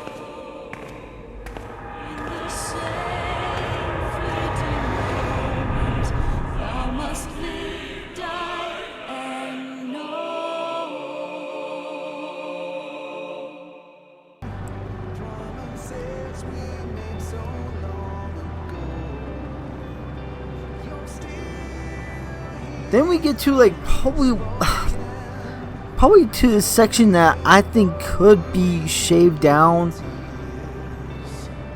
because I just thought it was a bit dull. It's when you go back to Sharlayan and you are helping with, I'd say help, but you didn't really do anything except running around helping the Loperids learn about food and all that stuff. And while I get the reasoning for that, but I feel like since it just didn't go anywhere,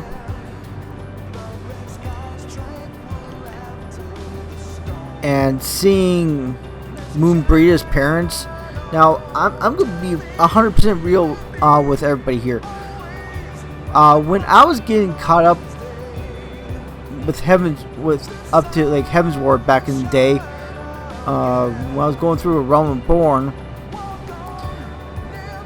I actually was playing through that whole start when like around the time when 3.1 started. So I just skimmed right through the whole thing. I just went through that whole story with Moonbreeda very fast, and I just did not care about Moonbreeda. So when she died, I felt nothing. I didn't care. But you know, one thing that did I thought was handled really well was seeing her parents, and okay, sorry about that, I got a little distracted, but seeing Moonbreeda's parents with Urianger, how they were mourning the loss, actually did make me tear up. But then we get to the whole stuff with finally getting to Ultima Thule. Now the actual launch with like the ship was really good. It had that whole video, that was a whole clip that was very reminiscent of like 1.0, with the whole battle over Silver Tier skies, I think. Yeah, it was over Silver Tier. And seeing all those primals there be something to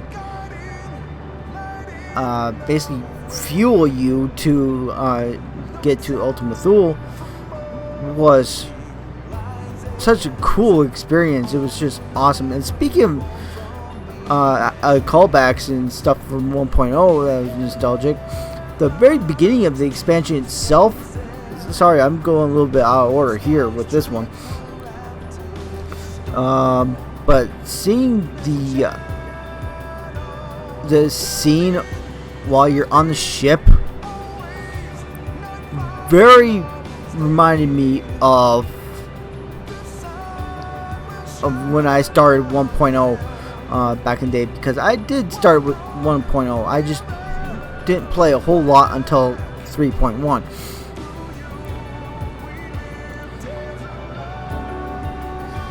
So that was quite the experience.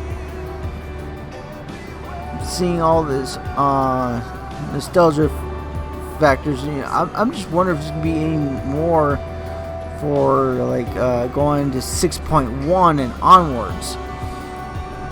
And it's we do that, we'll get a whole new story.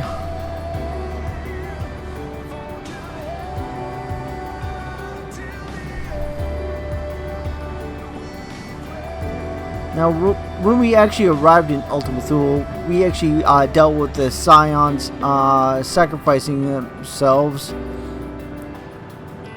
And I never really believed that they were all going to die. I mean, I did consider the possibility of maybe at least like one dying at the end, but that didn't happen. But that whole ending scene where you summon Emet-Selch and Hythlodaeus,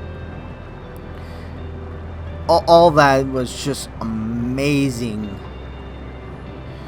I will be uploading all these videos and stuff. It's just, I mean, I just love this expansion. It was so great. It was also very long. I guess it was long because I was doing all the side quests as I was going through.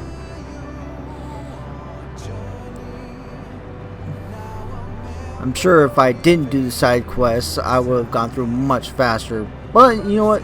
I wanted to fully immerse myself in, so when I was in a zone, I would do side quests when it got to like a certain amount. I always did like 5 side quests at a time,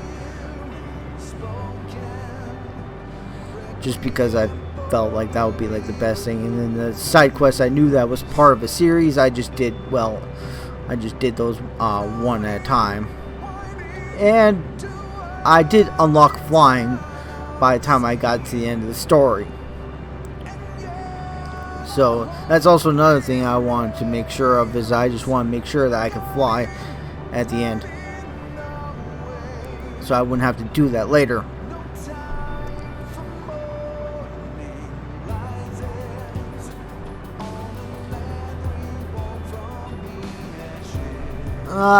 And you know what? I think that's about it for the story. Having that whole final battle with Zenos was also very satisfying. My reaction was probably hilarious. I didn't record it because I wasn't expecting any of this, and plus I just wanted to have a raw recording without my reactions. But basically, when it came down to our fist fight, I was just thinking, here's my literal words at that point. I was just thinking, Zenos, you dumbass, I am the monk here. Don't come at me with your fists, dumbass. So, I was just thinking, I just thought, really? So that was really cool, and the biggest thing that really got me was during the credits, seeing my name at the end was just felt so satisfying. And you know, I know that they did that for like everyone's name got there at the end credits, and I know how they did it. It was just a simple matter of coding, but dang, that did not change the fact that it was still a nice experience. And I hope that they continue to do that. But seeing how they did it this time, and the importance of it, it actually felt well deserved, and felt like I did come to an end of a story, and it was the final chapter in this tale.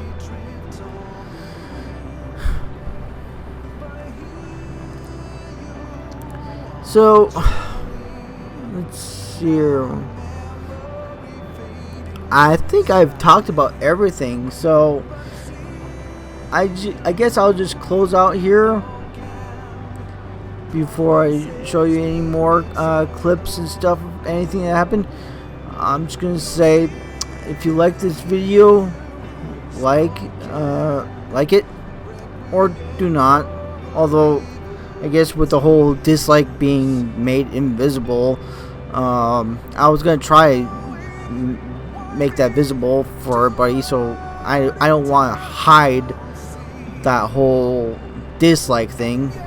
I want that to be out there so people can actually know how things are. But anyways, with that said, like, dislike, comment, and subscribe. I really do appreciate it, and I will start uploading videos from Realm Reborn, and I will be going all the way up to Endwalker, and I'm hoping by the time 6.1 rolls around, I will have most of the videos uploaded. I don't think I'll have them all uploaded, but I'm going to try to upload as much as I can before 6.1. Which 6.1 should be released either end of March or early April. Anyways, I will see you guys later. Goodbye.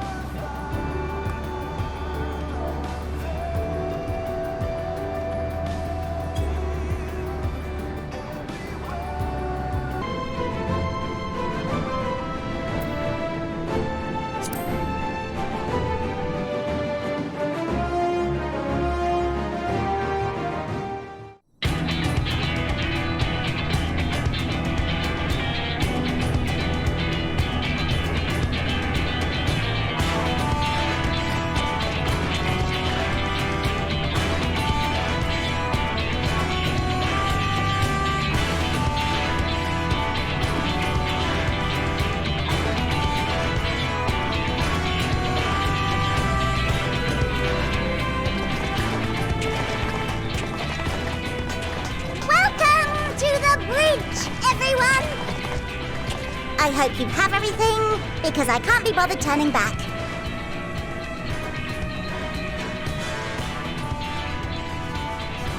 Right then, make yourselves comfortable. We're setting off in just a moment.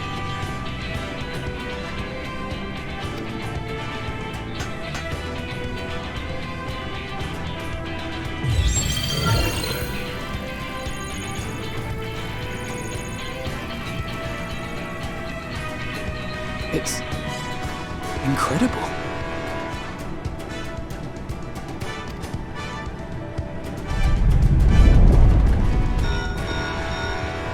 This is Fortuno. Can you hear me? The preparations for the summonings are complete.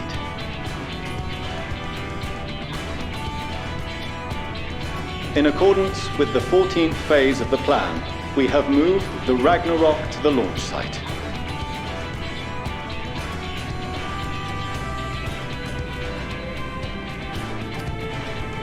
The gates are open. You may depart when ready. So, are we ready?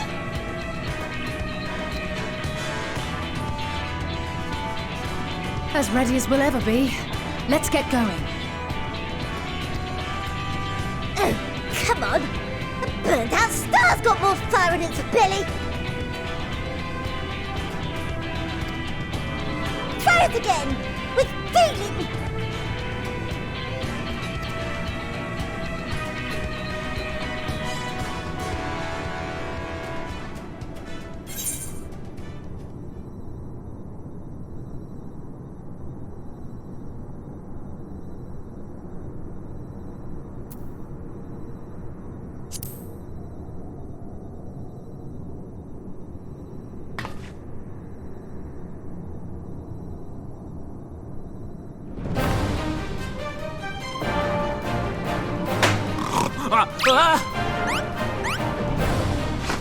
Engage! Engage!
us carry landwalkers into the sky.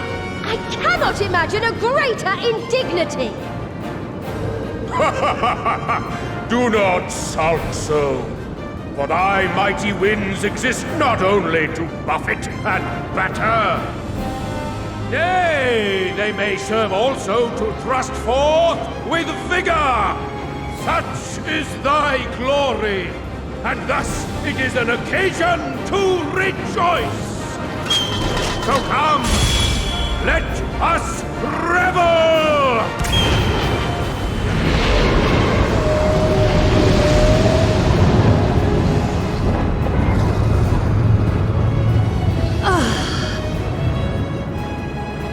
So long as the wind blows freely, I suppose all is as it should be in creation.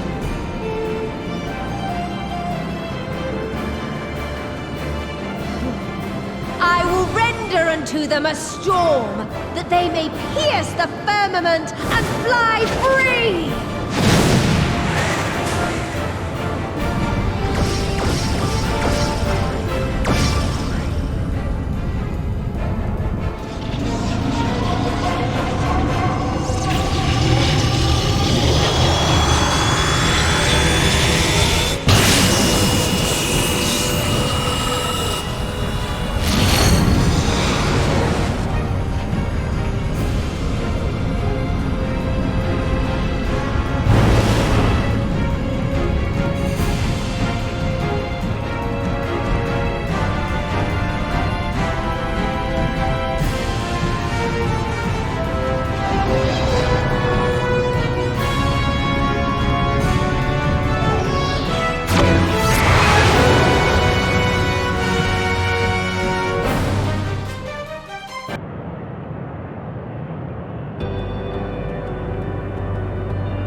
If you need a push, I'll be right there behind you.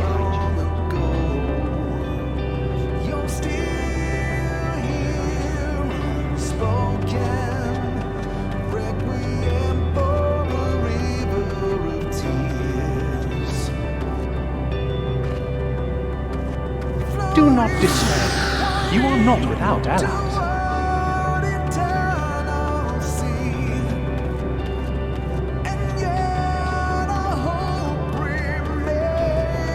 What we have sown in blood, we have reaped in suffering, and it cannot go on.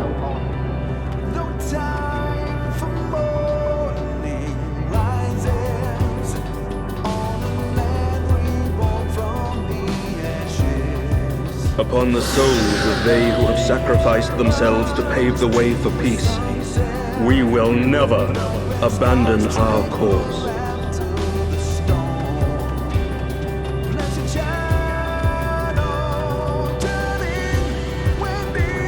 While it is true that man succumbs all too often to anger and avarice, he may yet overcome his baser instincts through the forming of bonds with others.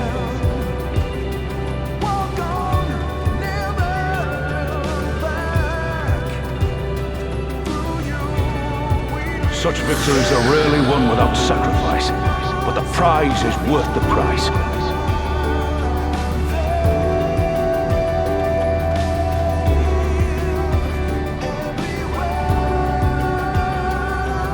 And we for our part are glad indeed to be able to welcome friends both old and new.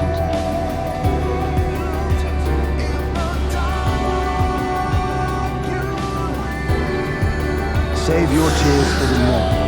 You may be sure we will have ample cause to shed them, be they for joy or despair.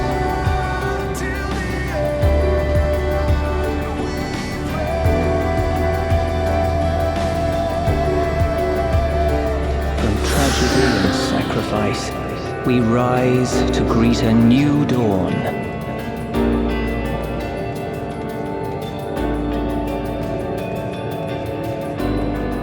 A future shaped by the choices we made, in ways we could never have foreseen.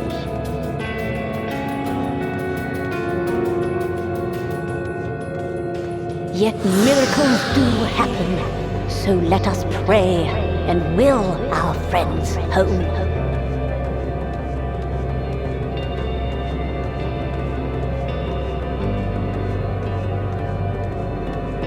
I won't stop praying until I know they're safe.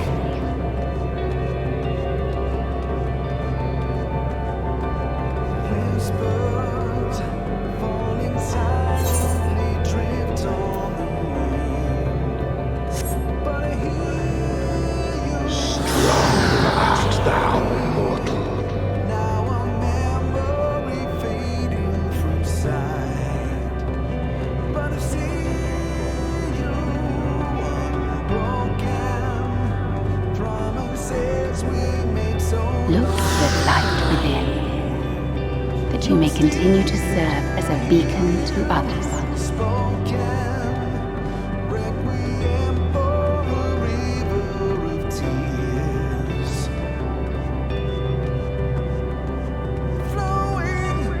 Let's finish this.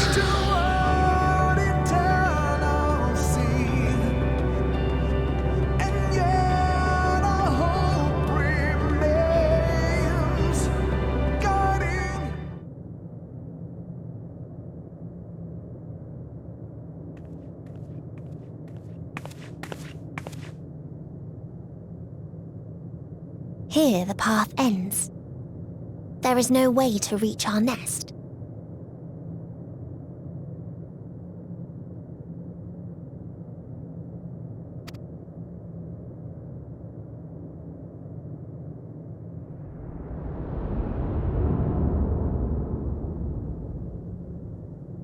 I told you.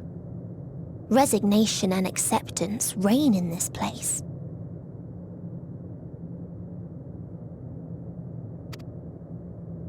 The rejection of life by those who came to curse it.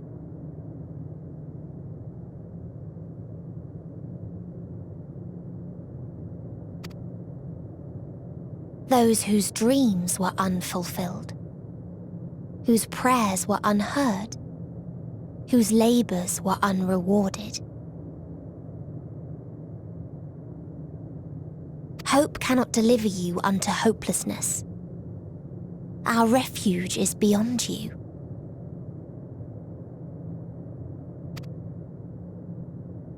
Always has it been. Such is the nature of this place.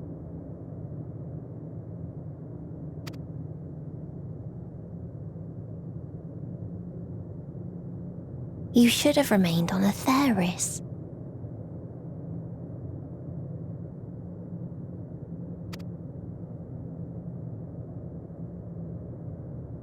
Struggle will avail you not, nor will it grant your comrades peace.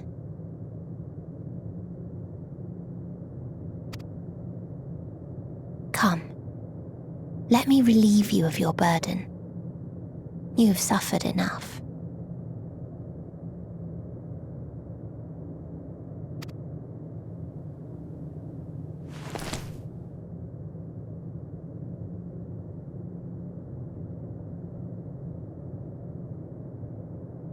Azem's magic.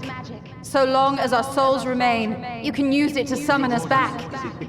But you mustn't.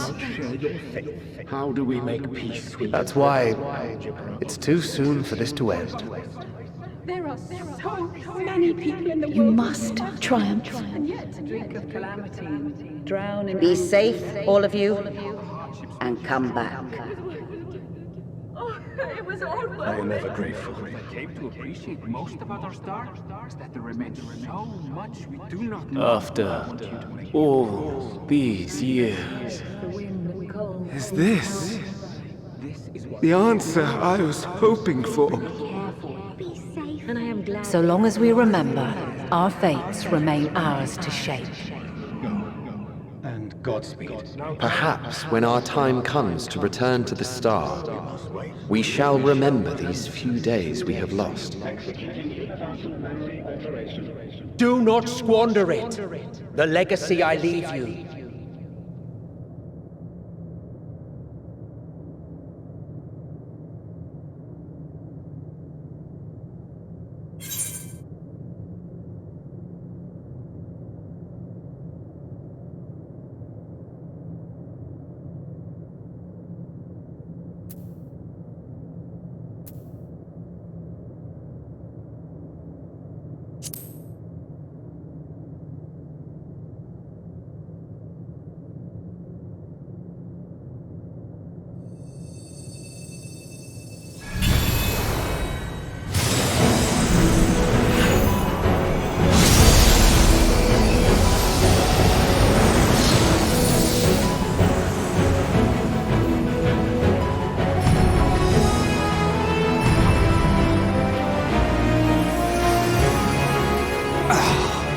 I bid them remember, but all this time I'm the one who had forgotten. A right fool you've made of me, Hermes. And to add insult to injury, I've been denied a sound rest, forced to watch this clamorous show.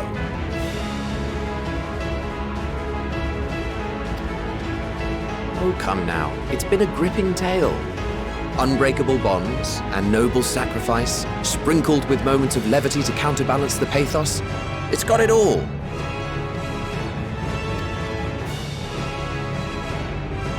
I, for one, would have been perfectly content to watch enraptured from the stalls.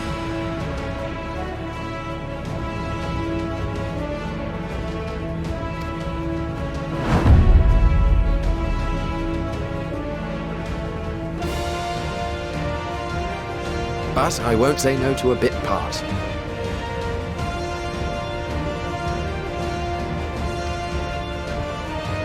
What are you?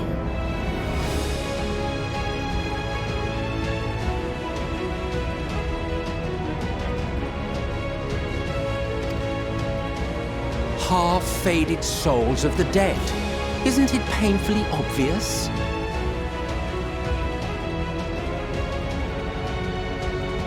Worry not. We haven't the power to defeat you, nor is it our duty to do so. Not anymore.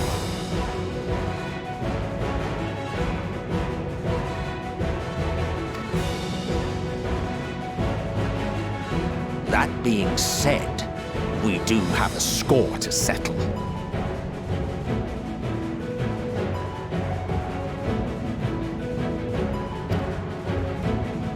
So here I am, Venat. I suppose you needed me to tie it all together, these frayed threads of our history. But knowing you, I suspect there's a joke in it too. Oh yes, I can imagine you gloating over my forgetfulness.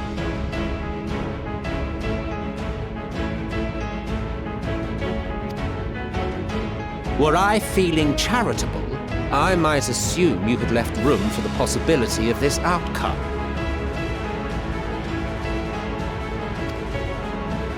Even so, you'll get no applause from me. A single gesture will not lighten the burden I've had to bear.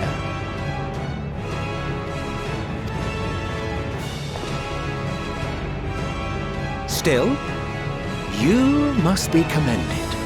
Our methods would not have brought mankind this far.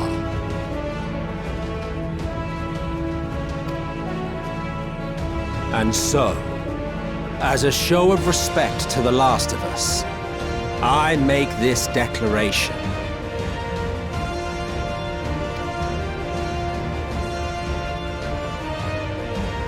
You will not end our journey. That is our answer. The answer of all lives of Atheris, past and present.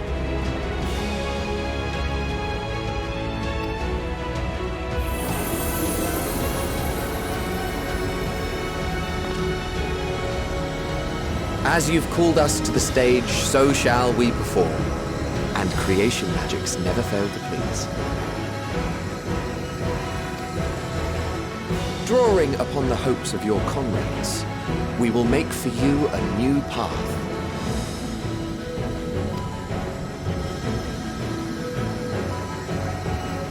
What form said path takes depends on you. So focus. Focus and envision that which rejects the claim that you cannot attain your goal.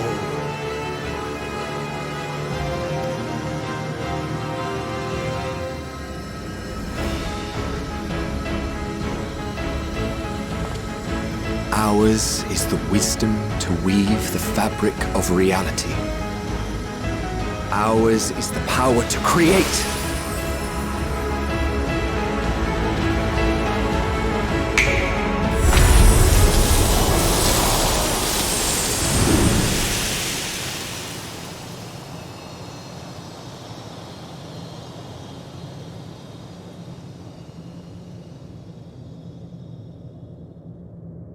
Meteion, though I gave you these wings to soar the heavens, I did not teach you how to walk the earth. So loath was I to bind another living being. In the course of your long journey, you will learn from those you meet. Learn to walk and run, and so much more. A flower.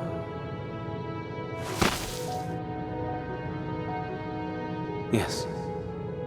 Upon your return, I will gift you a beautiful flower.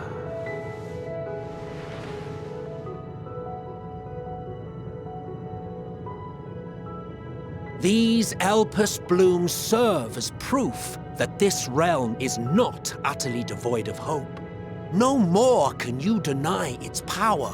No more is yours the dominion of despair.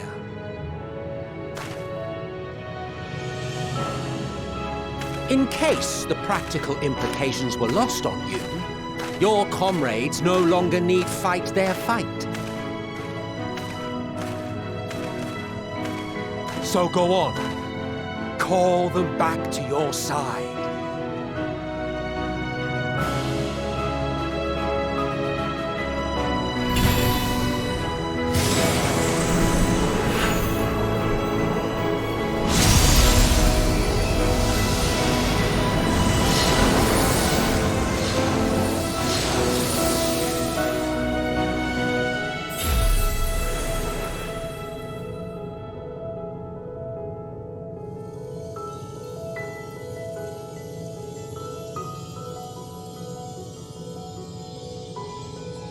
May you ever walk in the light.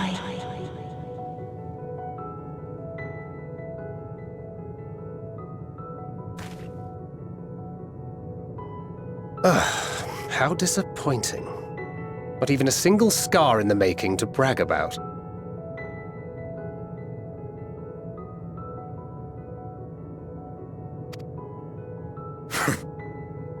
You'll find a way regardless.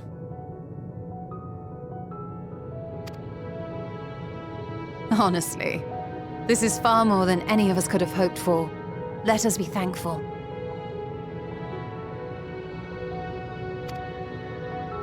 Indeed. That we thus stand reunited is a gift. Let us not squander it, and see that we all return to Etheirys.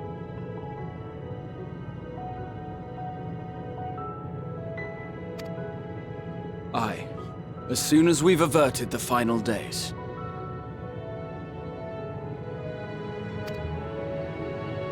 Good to see you again. Our heroic sacrifice paid off, I take it.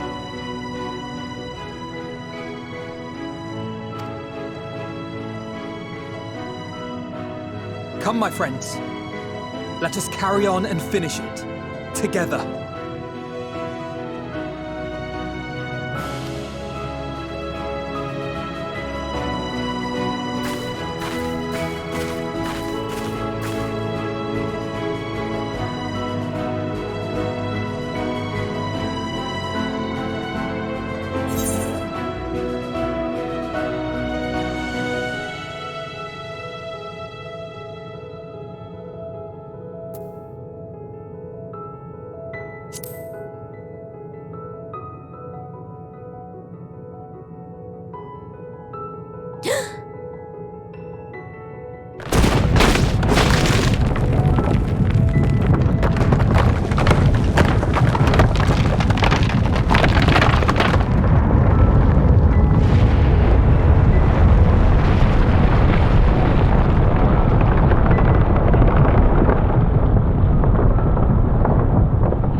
Can you hear me?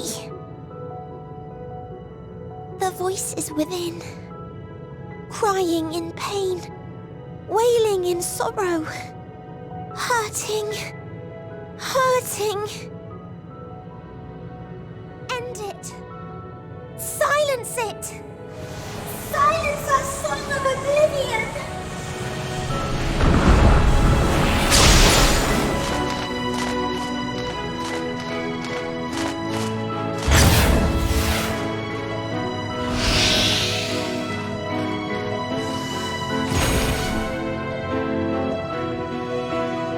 The way is open. They can proceed.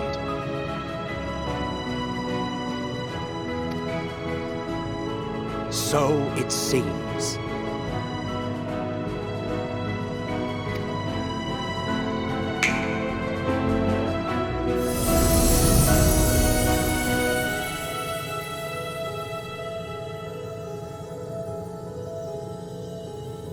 You're leaving? Of course. The encore is finished, and I will not suffer myself to live again by Hydaelyn's magic.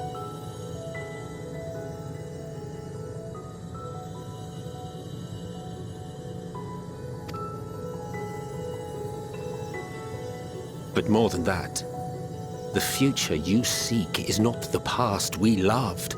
That is why we fought, and why I lost.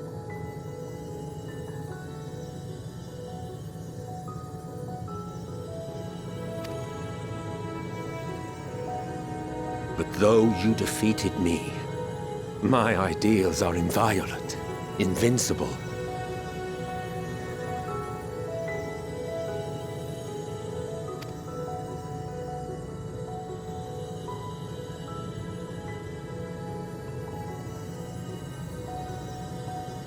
Spare me your pity. I have no use for it. If you would do something for me, save our star.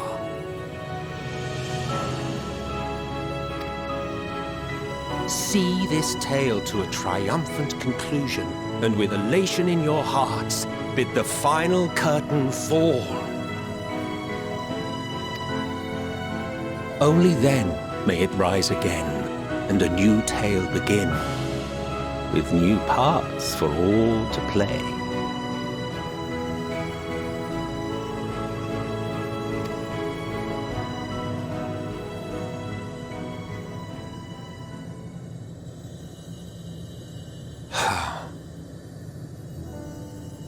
Tell me, have you been to the ruins beneath the waters of the Bounty?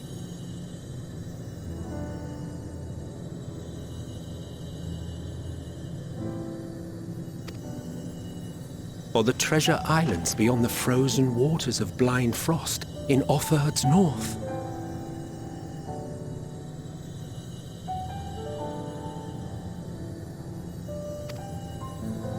The fabled golden cities of the New World, the sacred sites of the forgotten people of the South Sea Isles.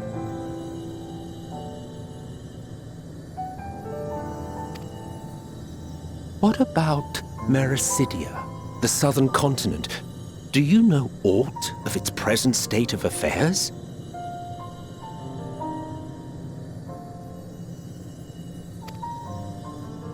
I thought not. Even of your little Eorzea, you know precious little. The true identities of the 12, for instance.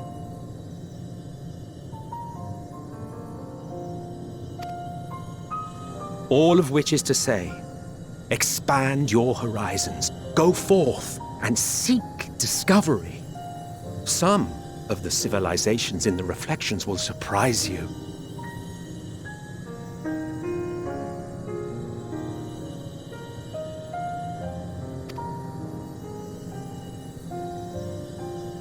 As the bearer of Azem's crystal, you may consider your duty to see at least that much.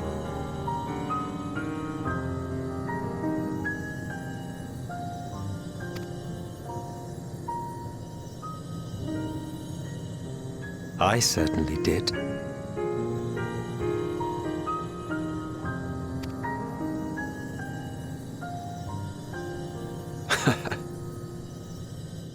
I pray we meet again.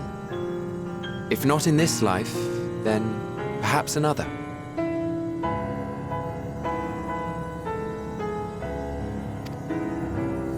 Whensoever it should be, I trust it will be a most joyous reunion.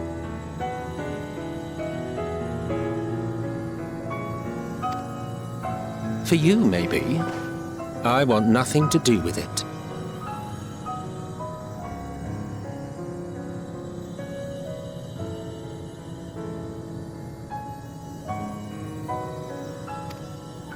Oh, don't be that way.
Can you hear him?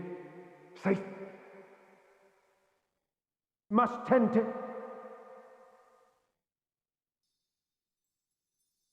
Open your... Please. Someone, and... Please.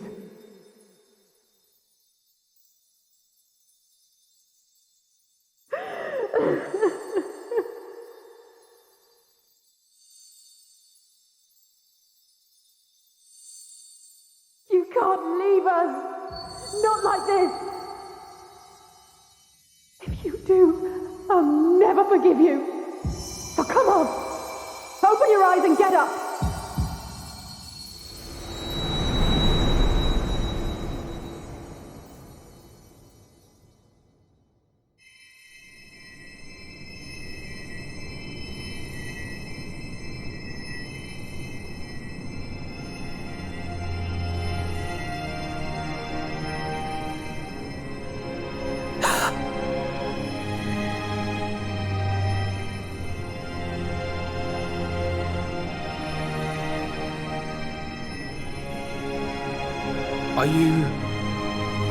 Are you with us?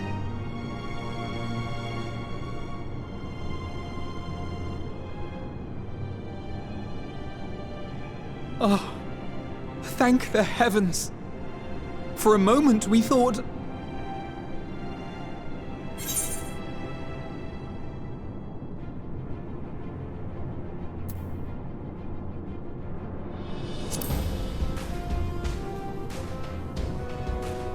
After what you've done, you're the last person to be asking that.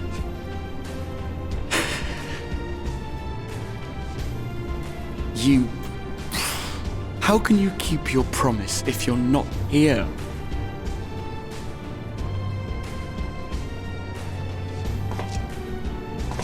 Another fine show you've put on, my friend. A fine show indeed. What were you thinking? Fighting alone? Never do that again. My poor heart couldn't bear it. Put yourself in our place. If you hadn't returned, how do you think we would feel? And if that sounds harsh, it's because we care. We tended to thy wounds as best we could. But how is the pain?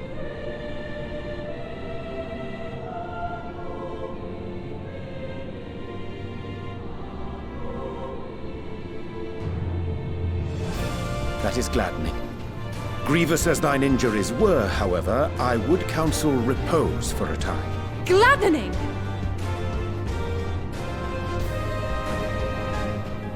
There's nothing gladdening about this!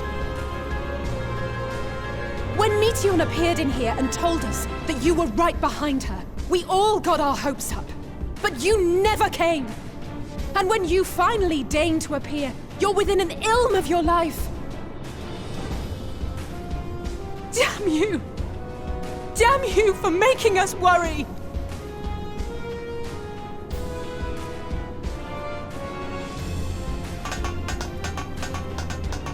Oh, those were cries of celebration!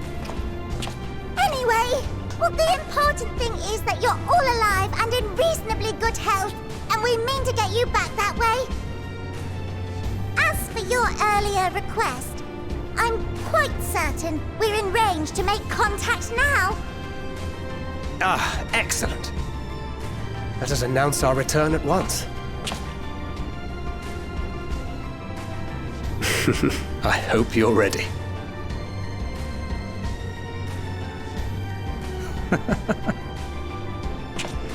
While you were unconscious, we set out from Ultima Thule, you see.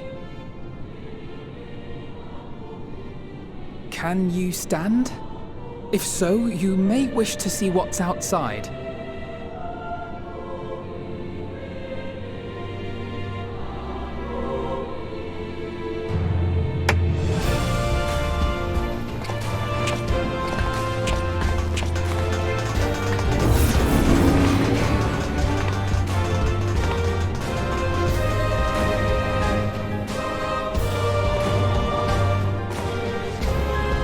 We're home, my friend. We're home.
truly.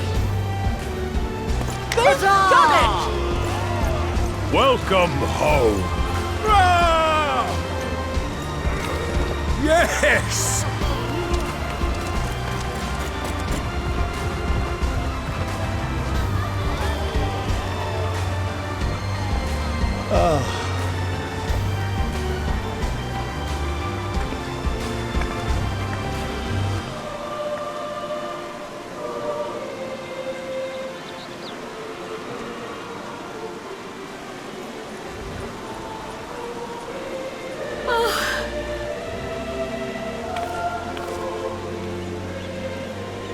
Welcome home, everyone!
I suppose we're off to Garlemald then. Though we ought to speak with Lord Emmerich first. If he's received word of any recent developments, we need to know. 'Twould be prudent to purchase some warmer clothes at least. Mayhap we can pick up a few souvenirs for Euless and the others while we're at it.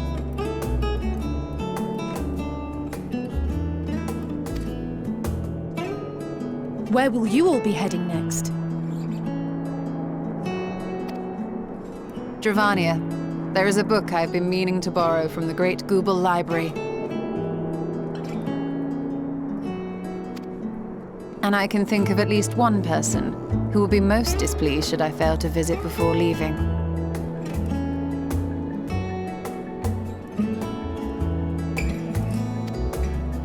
We've no particular destination in mind, but we do intend to stop in Sharlayan before we set off.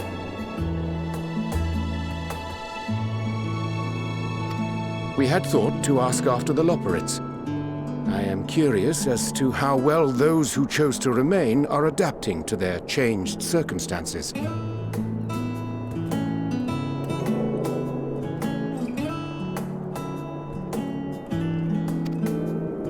Might we accompany you then? Raha and I were planning to return to the Baldessian Annex. Commissions have been piling up in our absence, and they must be dealt with ere we begin our work in earnest.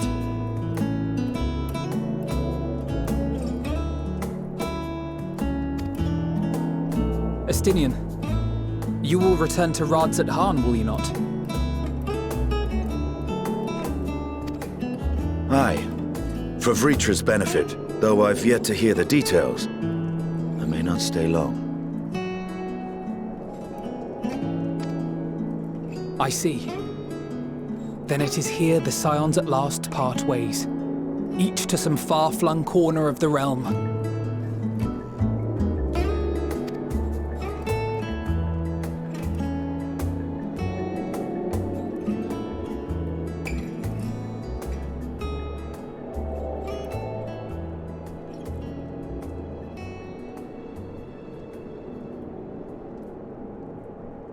Perhaps. But I believe one of our number, a rather important one at that, has yet to divulge her plans.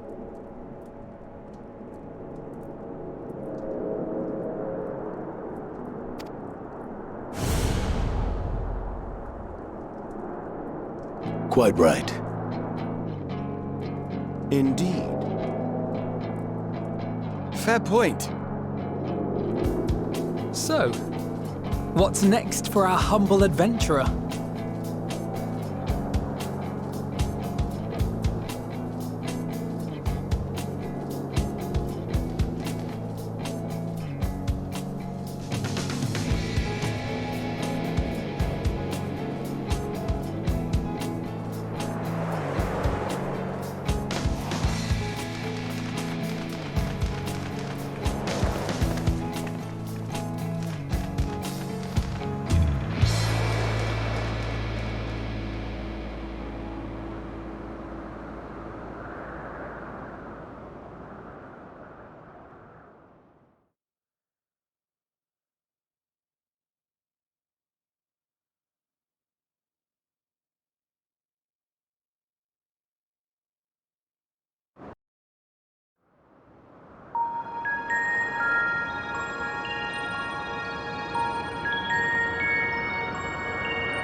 The constancy of this place never ceases to amaze me.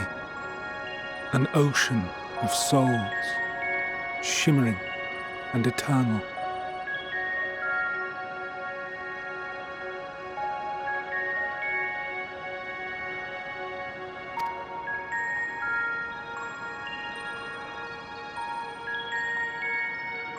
And yet, something stirs.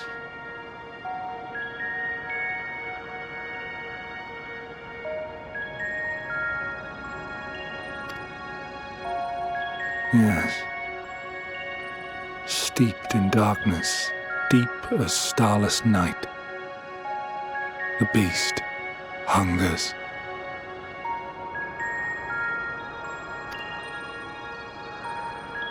Alas, I dare not investigate in earnest before the coming of my guiding star, as she foretold.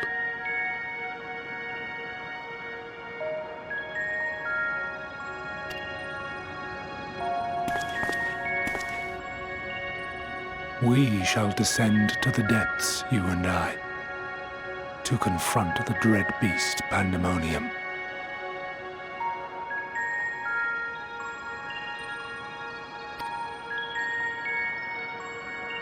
Oh, the sights we shall see. The sights we shall see.